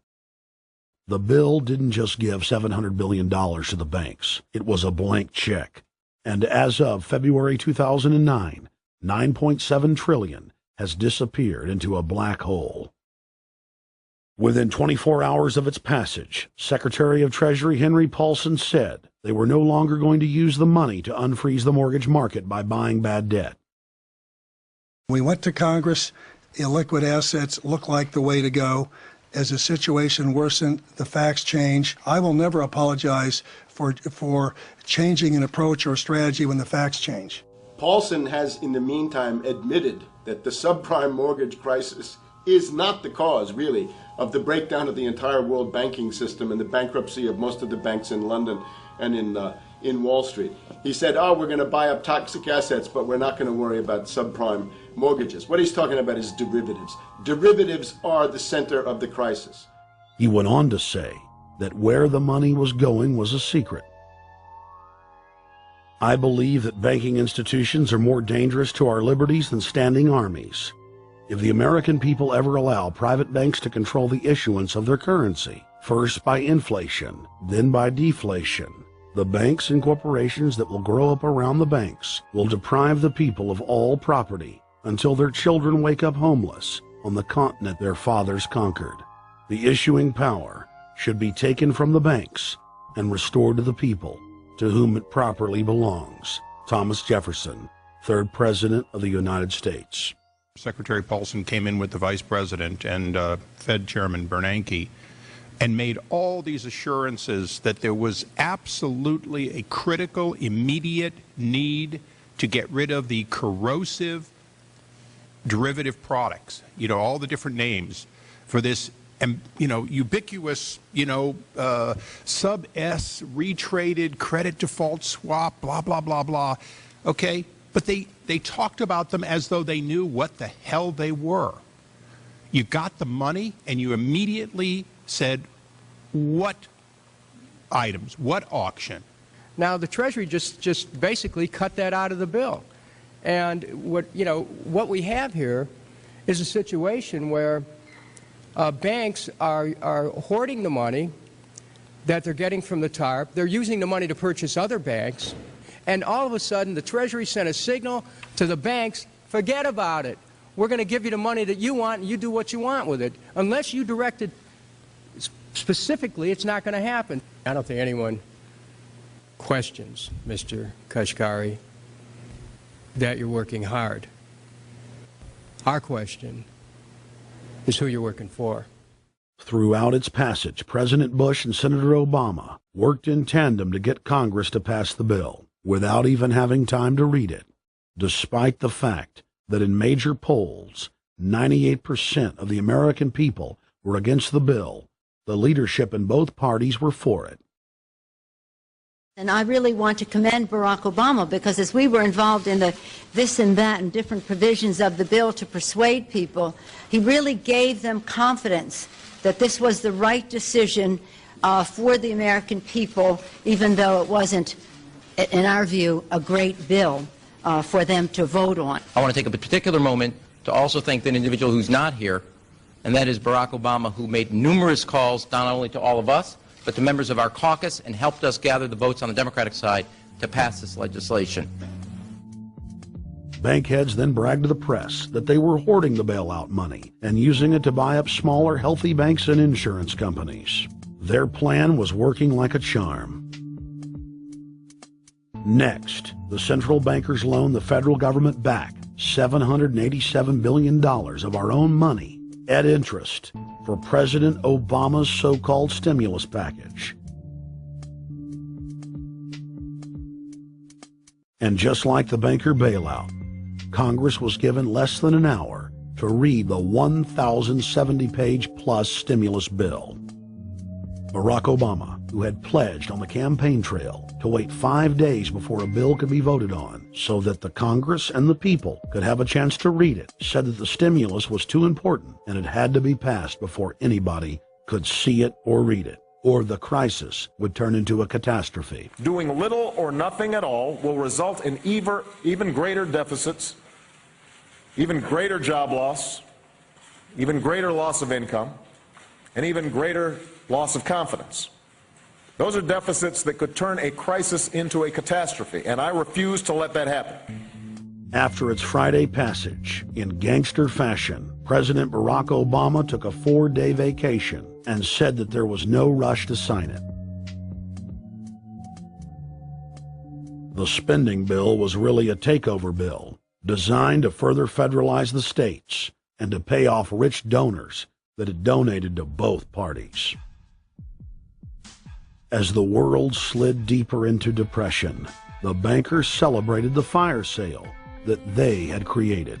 I believe the phrase burdens of the office is overstated. Yeah, it's kind of like, why me? Oh, the burdens, Why did the financial collapse have to happen on my watch? It's just pathetic, isn't it? Self-pity. And I don't believe President-elect Obama will be full of self-pity. With their access to unlimited fiat capital, they could now buy up sectors of the world economy not already controlled by them. For over a century, the Anglo-American establishment had worked to bring the world system to this point. Artificially engineered global bankruptcy. In an address before the Trilateral Commission in June of 1991, David Rockefeller laid out the elite's ultimate goal. The supranational sovereignty of an intellectual elite and world bankers is surely preferable to the national autodetermination practiced in the last centuries. Now that the bankers were holding the world hostage, they issued their ultimatum. The only solution to restart the global economy would be to set up a planetary government ruled by a new Bank of the World, a bank of the world, owned and controlled by them. Suddenly, hundreds of prominent publications announced the solution, the people's only salvation. Time magazine, in an article titled The New World Order, said that the new super bank would control the world's currencies and set interest rates, and that the new bank would, quote, knock the heads of bad countries like the United States. At a meeting of central bank heads and finance ministers dubbed Bretton Woods II, the plan for world government was unveiled by the very bankers that had engineered the collapse. Formerly sovereign countries would now pay their taxes directly to the banking cartel. Hundreds of new carbon taxes, controlling every facet of human activity, would only be the beginning. Now all the elite had to do was to sell the public on accepting the final phase of their takeover. And it's Obama's job to sucker the public into standing down so the bankers' agenda can move forward unhindered. Never before in U.S. history has the media gotten behind a president like they are behind Obama. The press has pulled out all the stops, bestowing a crown of infallibility upon Obama as the savior of the people. The elite are betting everything they've got on Obama's charisma and hoping that he can sell the world on their program of tyranny. Yes, there have been differences between America and Europe. No doubt there will be differences in the future. But the burdens of global citizenship continue to bind us together. A change of leadership in Washington will not lift this burden. In this new century, Americans and Europeans alike will be required to do more, not less. Partnership and cooperation among nations is not a choice. It is the only way. We've got to give them a stake in creating the kind of world order that I think all of us would like to see. In truth, Obama is not simply continuing George W. Bush's policies. He is radically expanding them. I thank President Bush for his service to our nation. This film has documented the painful fact that Barack Obama's agenda is the complete opposite of what he has claimed it to be. Now we will reveal what Barack Obama and his controllers' true agenda is. Number 1. Bring the United States under the complete regulatory control of a private offshore superbank known as the Bank of the World. More than 100 new taxes are now being developed under the umbrella of curbing greenhouse gases. The new taxes will be paid directly to the private bank consortium. At the producer level, taxes will be paid on farm animals' flatulence. At the consumer level, there will be carbon taxes on all forms of meat, beef, poultry, pork, and fish. All cars will be fitted with satellite tracking boxes that will tax driving by the mile. And an added tax will be placed on all fossil fuels, including motor oil and natural gas. All plastic products will have a carbon tax added. Outdoor space heaters and fireplaces are to be taxed. All electricity produced by coal-powered plants will be taxed. Under the cap-and-trade system, citizens will be forced to pay taxes on thousands of products to private cap-and-trade services owned by Al Gore and other elitists. There will be taxes on light bulbs, water, trash pickup, air travel, train travel, bus, ship, medicine, steel production, mining, clothing, laundry, asphalt are just a few of the new taxes to be levied. But to truly transform our economy, to protect our security and save our planet from the ravages of climate change, we need to ultimately make clean, renewable energy the profitable kind of energy. So I ask this Congress to send me legislation that places a market-based cap on carbon pollution and drives the production of more renewable energy in America. That's what we need. The notion of anthropogenic global warming is a fraud. In other words, the idea that the planet is getting warmer and that human activity is somehow responsible is a pseudo-scientific fraud. It's a big lie. It's a monstrosity. Remember the Nazis, they had race science, race hygiene. They said Aryan blood is different from any other kind of blood. This was, of course, idiocy, a fantastic piece of nonsense. Today, we've got something similar. Global warming caused by human activity, and the answer to that is carbon tax plus cap and trade, according to the wishes of Al Gore, Prince Charles, and basically the entire world banking community, the world oligarchy. What they're trying to do with that is to perpetuate the current system where bankers rule the world, financiers rule the world, and the rest of us get the crumbs from the table. But remember, if you try to put on cap and trade and a global warming carbon tax with the idea that you're going to save the polar bears, what you're going to do is destroy human society. You're going to cause genocide on a massive scale. The deaths will be measured in the hundreds of millions and indeed in the billions. Just the idea of global warming means that there'll be no development for Africa, no development for the poorer parts of Southeast Asia, and no world economic recovery of any kind ever in our entire lifetime. So it's important to expose and fight the pseudoscientific fraud of global warming. One more point about this. You don't need a climatologist to know that this stuff is a fraud. I'm a historian. I can tell you, in the last 1,000 years, we had a period of very warm temperatures called the medieval warm period, where all kinds of grapes and semi-tropical stuff was growing very far into the northern hemisphere. That was about 1100, 1200. It happened to correspond with an all-time maximum of sunspots. Right now, we can say that we're going into another maximum period where there'll be some warming, but we're well within the limits of the medieval warm period. About 1600 to 1650, there was an ice age in northern Europe. The North Sea was filled with ice. The German and Dutch ports and the English ports were filled with ice.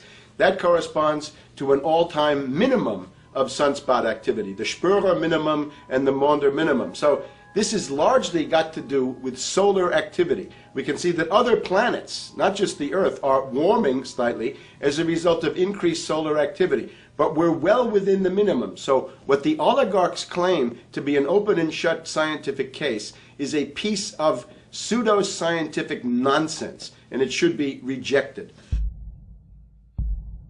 Number 2, the social engineers are fully aware that the Obama craze will wear off quickly, so they are racing to put in place the most oppressive police state control grid in human history. 20,000 battle-hardened regular Army troops are now being deployed to patrol the streets of the United States. FEMA is now building giant camps in every region of the country, and the Congress has introduced bills like the National Emergency Centers Act, H.R. 645, which merges local governments and the police under federal control. And as we all know that have watched these things, they're ready for the riots. With these detention centers that are being opened up around the country, with state police training for riot control in the event of economic calamity and food riots, they know what's going on and they're prepared for it. So people better also prepare for it themselves. Anyone that's not prepared for what's going to happen, they deserve what they get, because there's enough information out there pointing to the problems, and they should take all precautionary actions. Next, Obama ordered the Defense Department to issue DoD Directive 1404.10, establishing a 1 million person civilian army under his control. Simultaneously, Obama launched USAService.org. The new website deceptively masquerades as a federal agency, but in reality is a recruiting tool building a separate, completely private army outside of government that takes orders directly from Obama's controllers. Barack Obama has refused to rescind Presidential Decision Directive 51, signed by George W. Bush. The directive plainly states the president is a dictator and that Congress is ceremonial. We cannot continue to rely only on our military in order to achieve the national security objectives that we've set. We've got to have a civilian national security force that's just as powerful, just as strong, just as well funded. President Obama and his Chief of Staff, Rahm Emanuel, have repeatedly stated on the record that all Americans below the age of 64 will be forcibly conscripted into federal service. Citizenship is not an entitlement program. It comes with responsibilities. Everybody somewhere between the ages of 18 and 25 will serve 3 months of basic training and understanding in a kind of civil defense. Now, it doesn't always have to be service in uniform. One of the things that if you talk to our generals, they are desperate for is a civilian counterpart to our military forces. So is this compulsory then? Well, you have to, in a sense, it's required of everybody, 18 to 25, 3 months, and at some point at that point you do it. Obviously, I'm not going to say perfect legislation. We'll work that process through. Or you could do it during a college summer, or you could do it after high school. If you have a demagogue with a fanatical mass movement of personality cultists who is imposing the program of a group of extreme bankers and finance oligarchs, that's fascism. Obama's transition site, change.gov, proclaimed that middle school and high school students will be forced to serve the federal government. Fascism is gutter up, streets up, hooligans, thugs, fervently idealistic students, swarming adolescents, just the kind of thing you see around Obama. The way you get a population to enslave itself when the police and the army are no longer enough to do that. So I think that's if you're a left liberal, it's time to open your eyes to that. All young Americans between the ages of 18 and 24 will be conscripted into a paramilitary domestic security force. If Obama has his way, adults and seniors will also be forced into other forms of service for the betterment of the homeland. Number 3, disarming the American people. Obama operatives in the Congress have introduced more than 10 bills that would end the Second Amendment as we know it. H.R. 1022 would allow the new Attorney General Eric Holder the dictatorial power to ban any gun he wishes at will. In 2008, before the Supreme Court, in the D.C. gun ban case, District of Columbia versus Heller, Holder argued for the complete disarmament of the American people and that only the military should own firearms. H.R. 257 would ban all youth shooting sports, including YMCA and Youth Olympic shooting clubs. H.R. 45 would force all gun owners to undergo federal psychological screening, registration, and testing to keep their firearms. White House Chief of Staff Rahm Emanuel has proposed the extrajudicial banning of any American on the fraudulent no-fly list from owning any firearm. That is, if you are on the no-fly list because you are known as maybe a possible terrorist, you cannot buy a handgun in America. Over 25,000 Americans are added each month to the no-fly list, which numbers over 1 million people who have not been charged or convicted of any crime. It's a case of mistaken identity for a 5-year-old boy from Normandy Park. He had trouble boarding a plane because someone with his same name is wanted by the federal government. King 5's Mimi Jung is live at SeaTac Airport to explain. Mimi. Lori, it's hard to believe that a 5-year-old could be considered a threat, but that's exactly what happened here at SeaTac last week when Matthew Gardner showed up for a flight to LAX. As 5-year-olds go, Matthew Gardner is about as harmless as you can get. But when he and his mom checked in for their flight at SeaTac last week, Matthew was considered the criminal. If you're on that no-fly list, your access to the right to bear arms is canceled because you're not part of the American family. You don't deserve that right.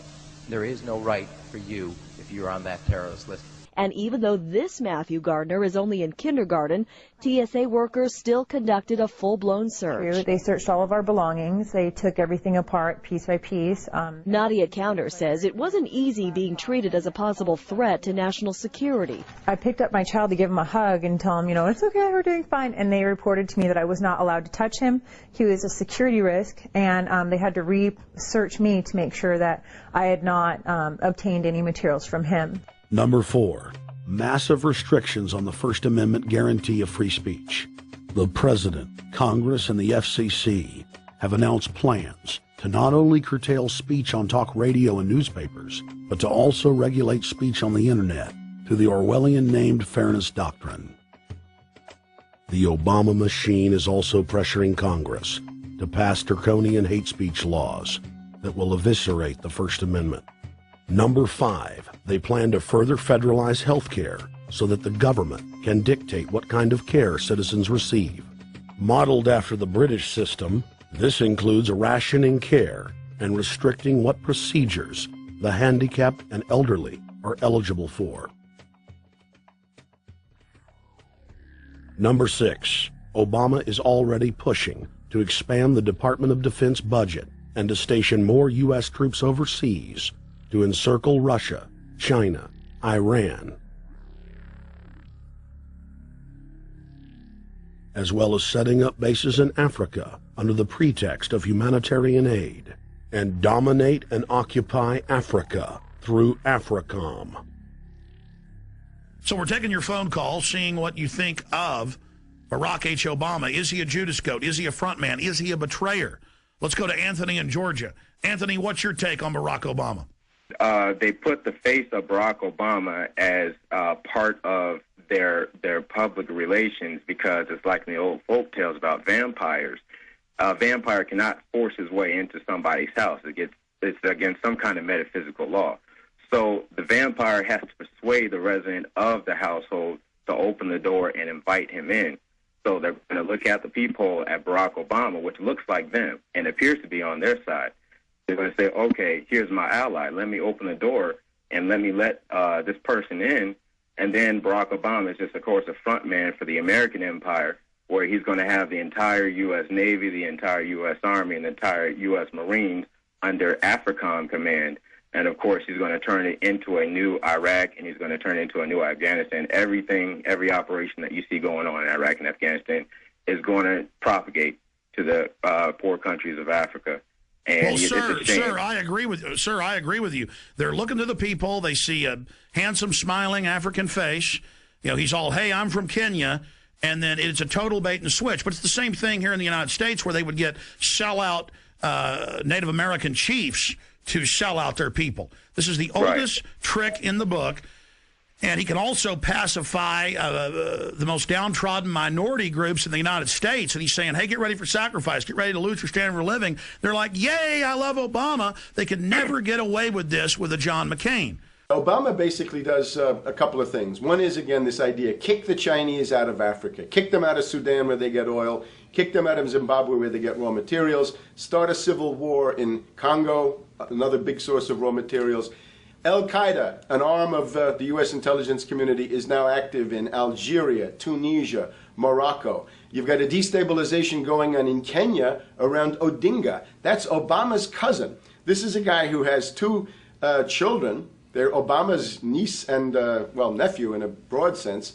And one of them is named Raul, and the other one is named Winnie, after Winnie Mandela, who did the necklacing and political assassinations in South Africa. So this Odinga is essentially a CIA destabilizing operation in Kenya, and he's got a Odinga Islamic Alliance to crush the Christians in Kenya, but this also reaches into Ethiopia, it reaches into Uganda, Congo, Tanzania, and a whole bunch of other countries in that region. So all of Africa is a battlefield in flames between the U.S. and the Chinese, with Obama leading the charge to kick the Chinese out for geopolitical reasons. Number 7, radically expand federal control over family farms and ranches through the Animal ID and Premises ID system.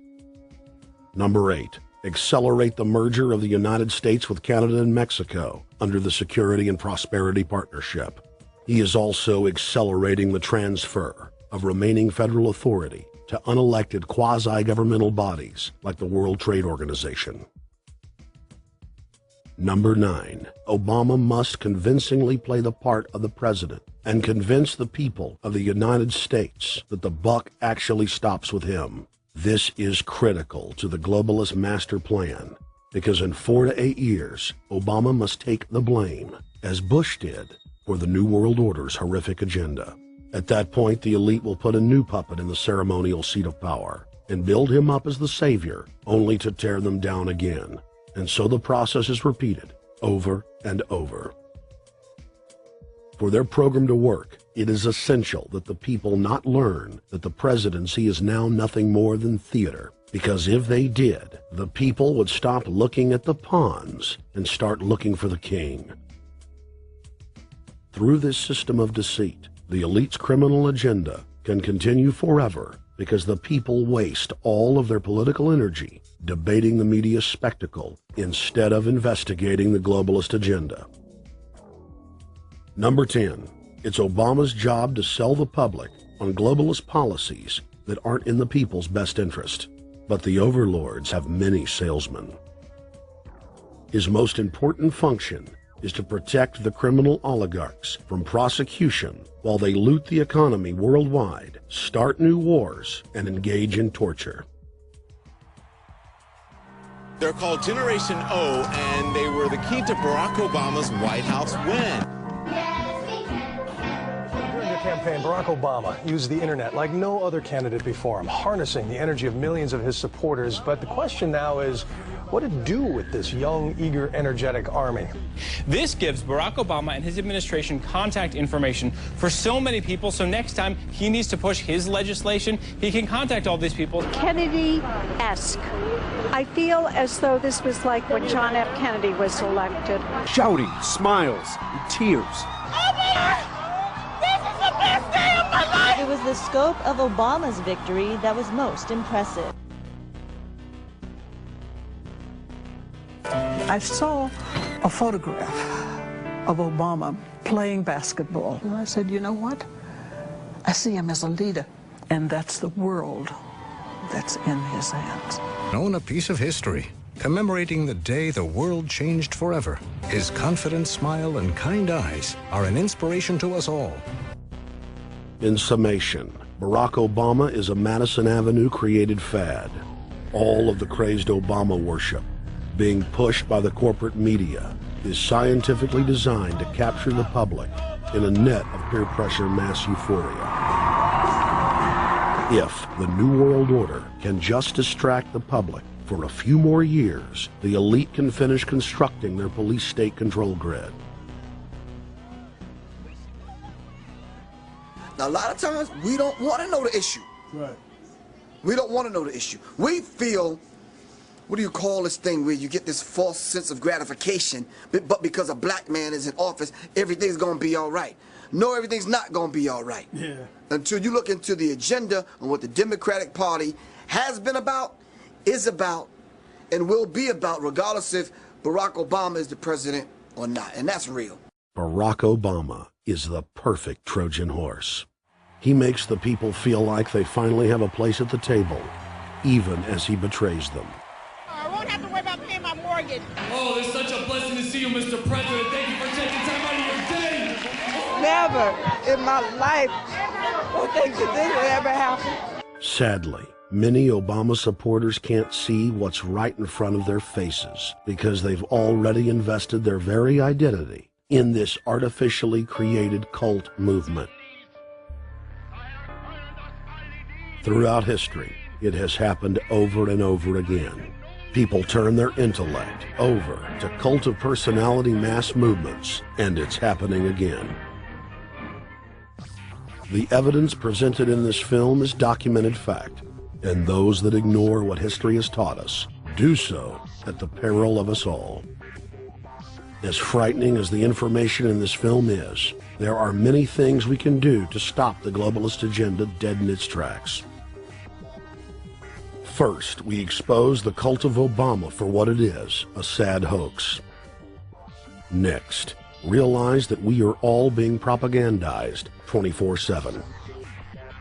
Investigate all information for yourself, be it political parties, the media, or this film.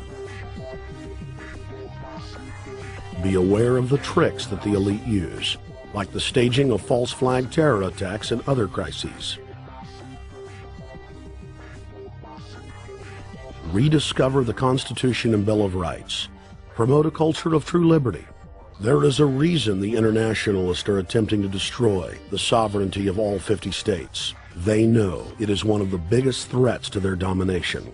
The federal government has been completely hijacked by foreign interest, and more than 25 states have recognized this fact and are moving to block the New World Order at the state level by declaring their 10th Amendment powers. But most important of all, there is a huge awakening taking place in the United States and across the world against the globalist agenda. Free people everywhere are joining together and saying no to corruption and tyranny and no to world government. This is the center of endurance, and endurance is what wins wars. Not how many people you kill, but how long can you endure? George Washington lost almost every battle he had, but he endured. He out-endured the British, and that's how the battle was won. Endurance. And each and every one of you watching this, every single one of you, is just as important as the people who were our founding fathers. You are just as important as the Sons of Liberty who met in the 1770s to philosophize about freedom, to philosophize about a republic, to philosophize about a truly free country with a republic. There's 1 billion people on the planet. It only takes one to change it. Are you the one? There may be everybody in your classroom bugging out. Your whole school may be on fire with kids wild and bringing guns at, but are you the one? Nature has a way of abundance. Nature puts out a lot of stuff looking for the one.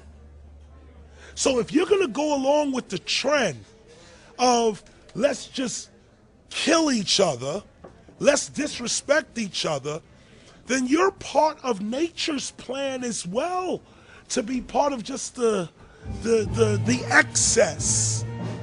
But if you think more of yourself than just being the excess, you'll do more for yourself. Are you the one? Everybody's not gonna make it, but you have an opportunity to save yourself. Well, we don't have to look back thousands or even hundreds of years to see how dangerous this present-day situation is. We can look back to Bolshevik Russia. We can see the takeover by the Bolsheviks talking about the people's revolution, talking about the positive change. And Lenin came in and then Stalin.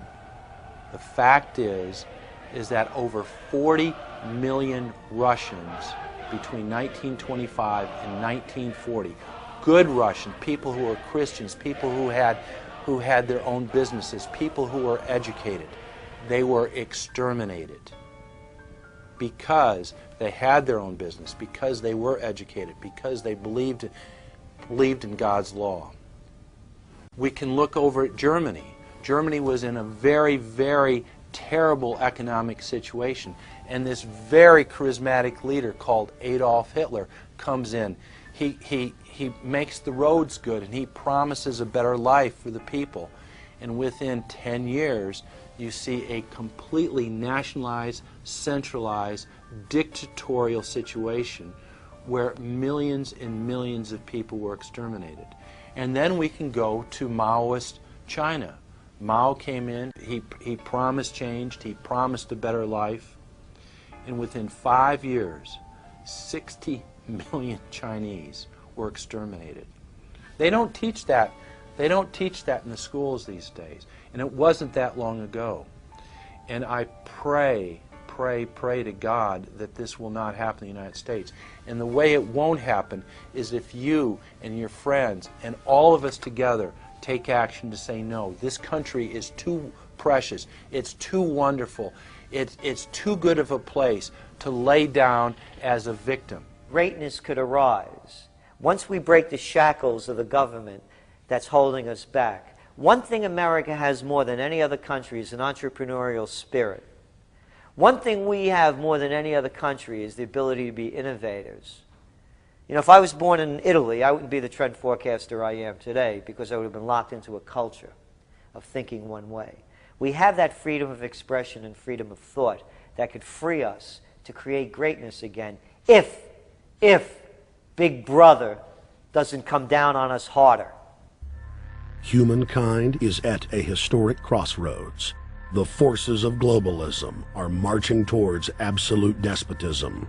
Look in the mirror, count the cost, and decide Are you going to let history repeat itself? Or will you stand tall with freedom lovers everywhere and stop the completion of a world dictatorship?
If you really have a problem with your burger, you need to go see the franchise owner. We need to go to the top or to the bottom. We need to go to where the real architecture of government is. And it's not in a president. It's in a global scheme. Politics in America today is identical to pro wrestling. And what I mean by that is, in front of the cameras and the public, we all hate each other. I'm going to kick my opponent's butt. I'm going to whale him from here to high water and beat the crap out of him. Yet behind the scenes, we all are friends going out to dinner. Went to dinner together. And it's all a work. All intermarried. Show business. It's showbiz. And that's what you have today in politics. The Democrats and Republicans aren't really opposed to each other. Left and right mean nothing. The only thing that counts is, are you working for Wall Street or you're trying to defend the people against the financiers? It's pretty obvious that there's some gigantic financial institutions that have been pulling the strings of politicians in this country for a long time. And just the fact that we have it set up where they can donate millions of dollars to these guys' funds, these guys' campaigns. I mean, how do we not expect it all to go bad? America in 2009 was desperate for change. The past 8 years had been a disaster. Those weapons of mass destruction got to be somewhere. Maybe under here.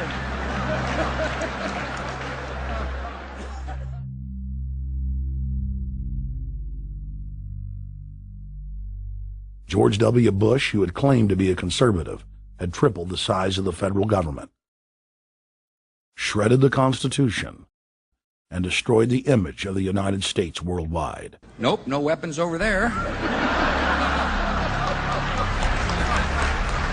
Endless wars, over 1 million dead Iraqis, and more than 5,000 dead U.S. troops.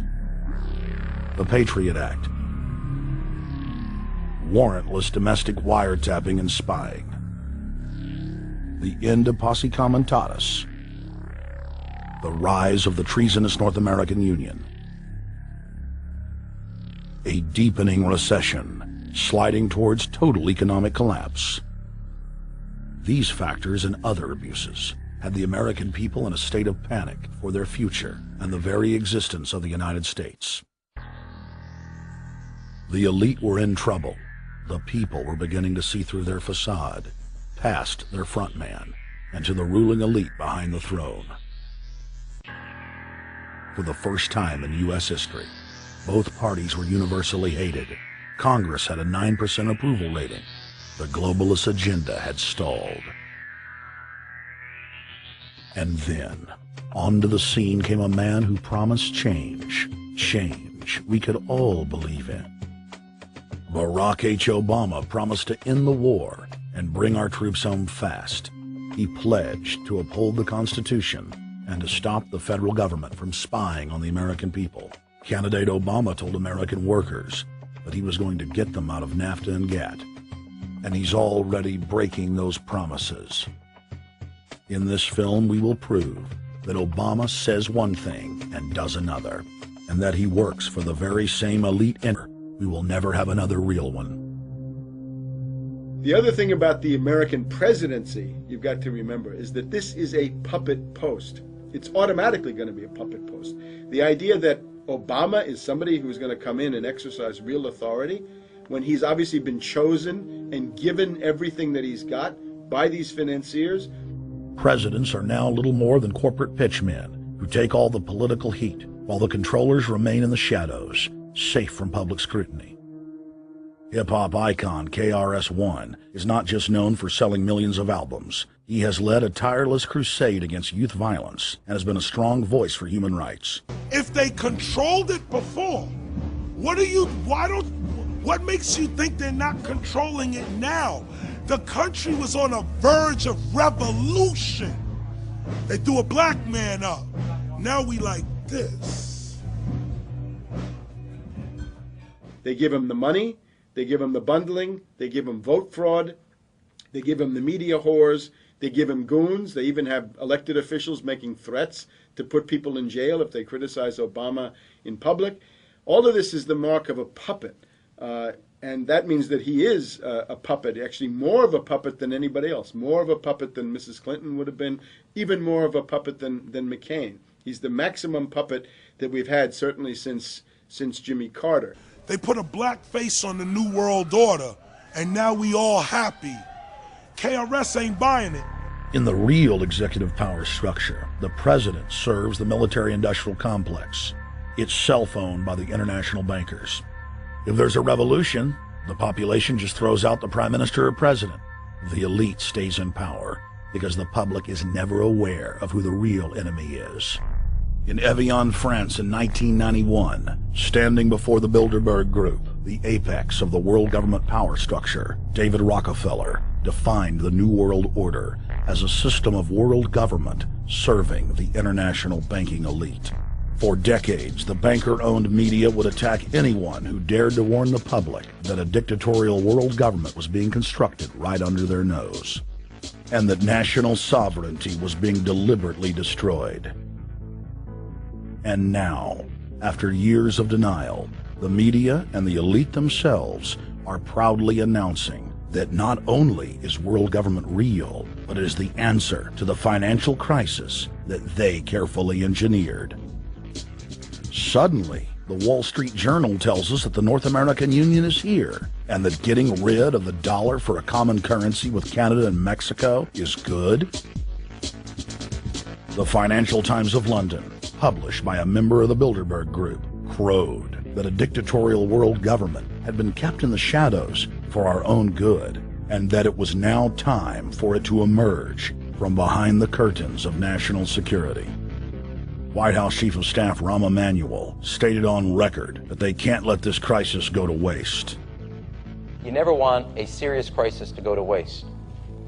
And what I mean by that, it's an opportunity to do things that you think you could not do before. And Henry Kissinger, who gave Barack Obama his first job out of college, told national television that the economic collapse was a great opportunity to bring in the New World Order. He went on to say that Barack Obama was the perfect person to sell it to the world. But he can give a new impetus to American foreign interests that Bush served. The very interest engineering the financial collapse and formation of a dictatorial world government. This film is not about left or right. It is nonpartisan.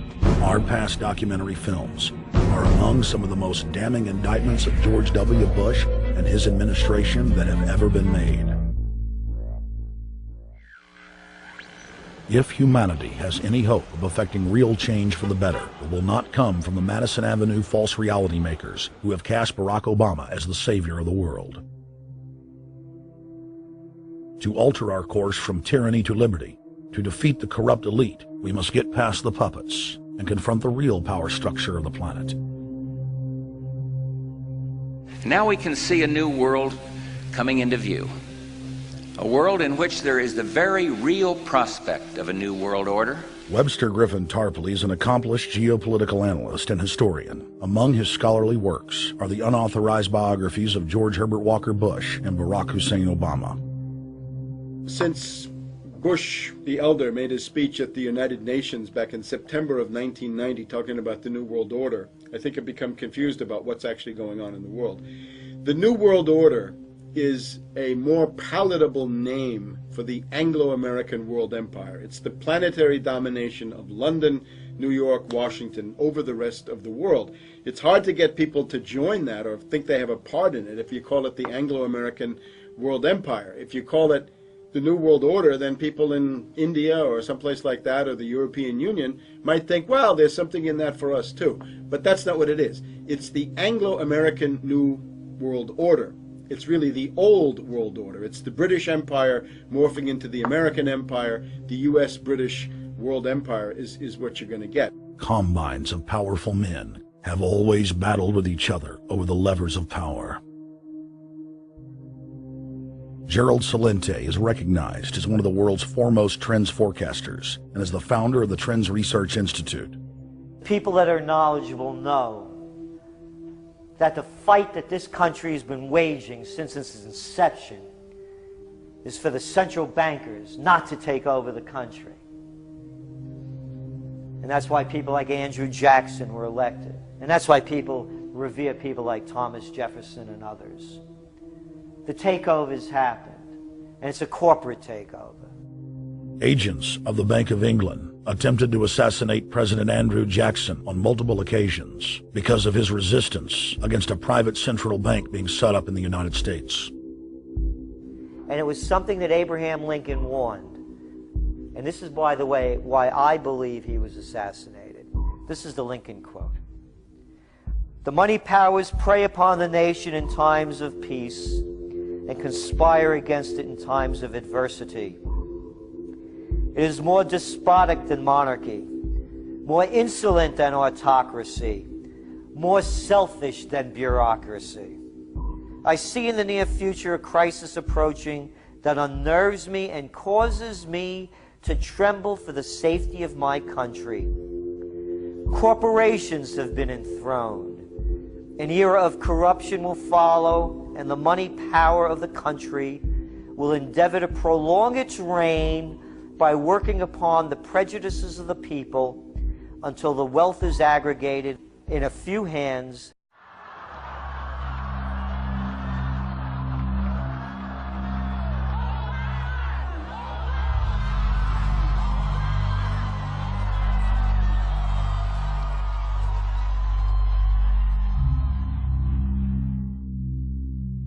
Contrary to the rumors that you've heard, I was not born in a manger. I was actually born on Krypton and sent here to save the planet Earth. We cannot continue to rely only on our military in order to achieve the national security objectives that we've set. Everybody somewhere between the ages of 18 and 25 will serve 3 months of basic training. We've got to have a civilian national security force that's just as powerful, just as strong. Yes, we can. Obama's health care plan will include coverage of all essential medical services. Yes, we can. Obama is a cruel hoax. He works for Wall Street. He's an agent of finance capital. Where did you come up with the number $700 billion? Here's the Treasury spokeswoman's quote. It's not based on any particular data point. We just really wanted to come up with a really big number. To Democrats and Republicans who've opposed this plan, I say, step up to the plate. A few members were even told that there would be martial law in America if we voted no. Secretary Henry Paulson is no George Washington. I don't think anyone questions, Mr. Kashkari, that you're working hard. Our question is who you're working for. Obama pledged that he would resume the Security and Prosperity Partnership talks between Mexico and Canada that President Bush initiated. The old boss is starting to look a lot like the new boss. Robert Gates is going to remain on the job as defense secretary for at least a year. Plenty of sources knew about this meeting, told us and others that it was at Hillary Clinton's house, but clearly it wasn't.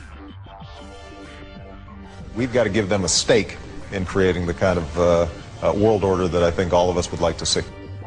We see you causing a depression so you can blow out the economy and consolidate it and bankrupt it. We know that you are enemies of free humanity, and we are here standing against your tyranny.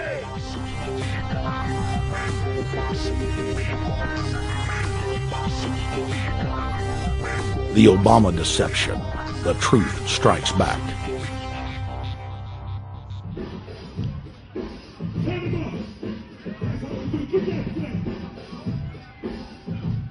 Barack is like the manager of Burger King. All presidents are, including Bush.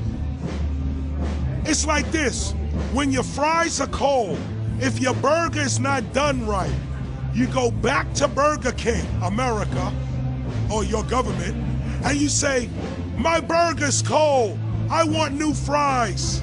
First, you go to the cashier, that's the courts. You argue to the courts. The courts, if you can't get no justice with the cashier, you say, let me see the manager. I want to go to the Supreme Court. I want to see the president. The manager comes out. Hi, what can I do for you? Now the manager can override the decisions of the cashier, but you never get to see the franchise owner of Burger King. And the republic is destroyed. Wall Street has killed Main Street. So I know how unpopular it is to be seen as helping banks right now, especially when everyone is suffering in part from their bad decisions.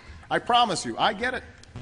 Up until about the Kennedy assassination and the beginning of the war in Vietnam, the United States is a very powerful engine for world progress. It's the assassinations, the Kennedy assassination, and the others in the 1960s, the beginning of the Vietnam War, and the beginning of the absolute domination of the Wall Street group over every other interest. Nobody else counts except the Wall Street money masters. That has now made the United States into no longer a force for progress, but something very different, often a force for destruction in the world. The military-industrial complex has taken over the country along with the Wall Street gang. If you look also at the people that Obama has put on his appointments list, it's all Wall Street. It's government of Wall Street, by Wall Street, and for Wall Street. There's nobody from heavy industry. There's nobody from the auto sector, nobody from Silicon Valley, nobody from big oil, nobody from defense, no labor, no women, no retirees, no small business, nothing. It's pure Wall Street. The only people who have a voice in Obama's councils are Wall Street finance oligarchs. That's all there is. Nobody else counts for anything under Obama. It's the most extreme Wall Street administration we've ever had. Before his death, President Woodrow Wilson apologized to the public, regretting that he had been deceived by a group of international bankers, and the country's financial system had fallen into their iron grip via the Federal Reserve Act of 1913.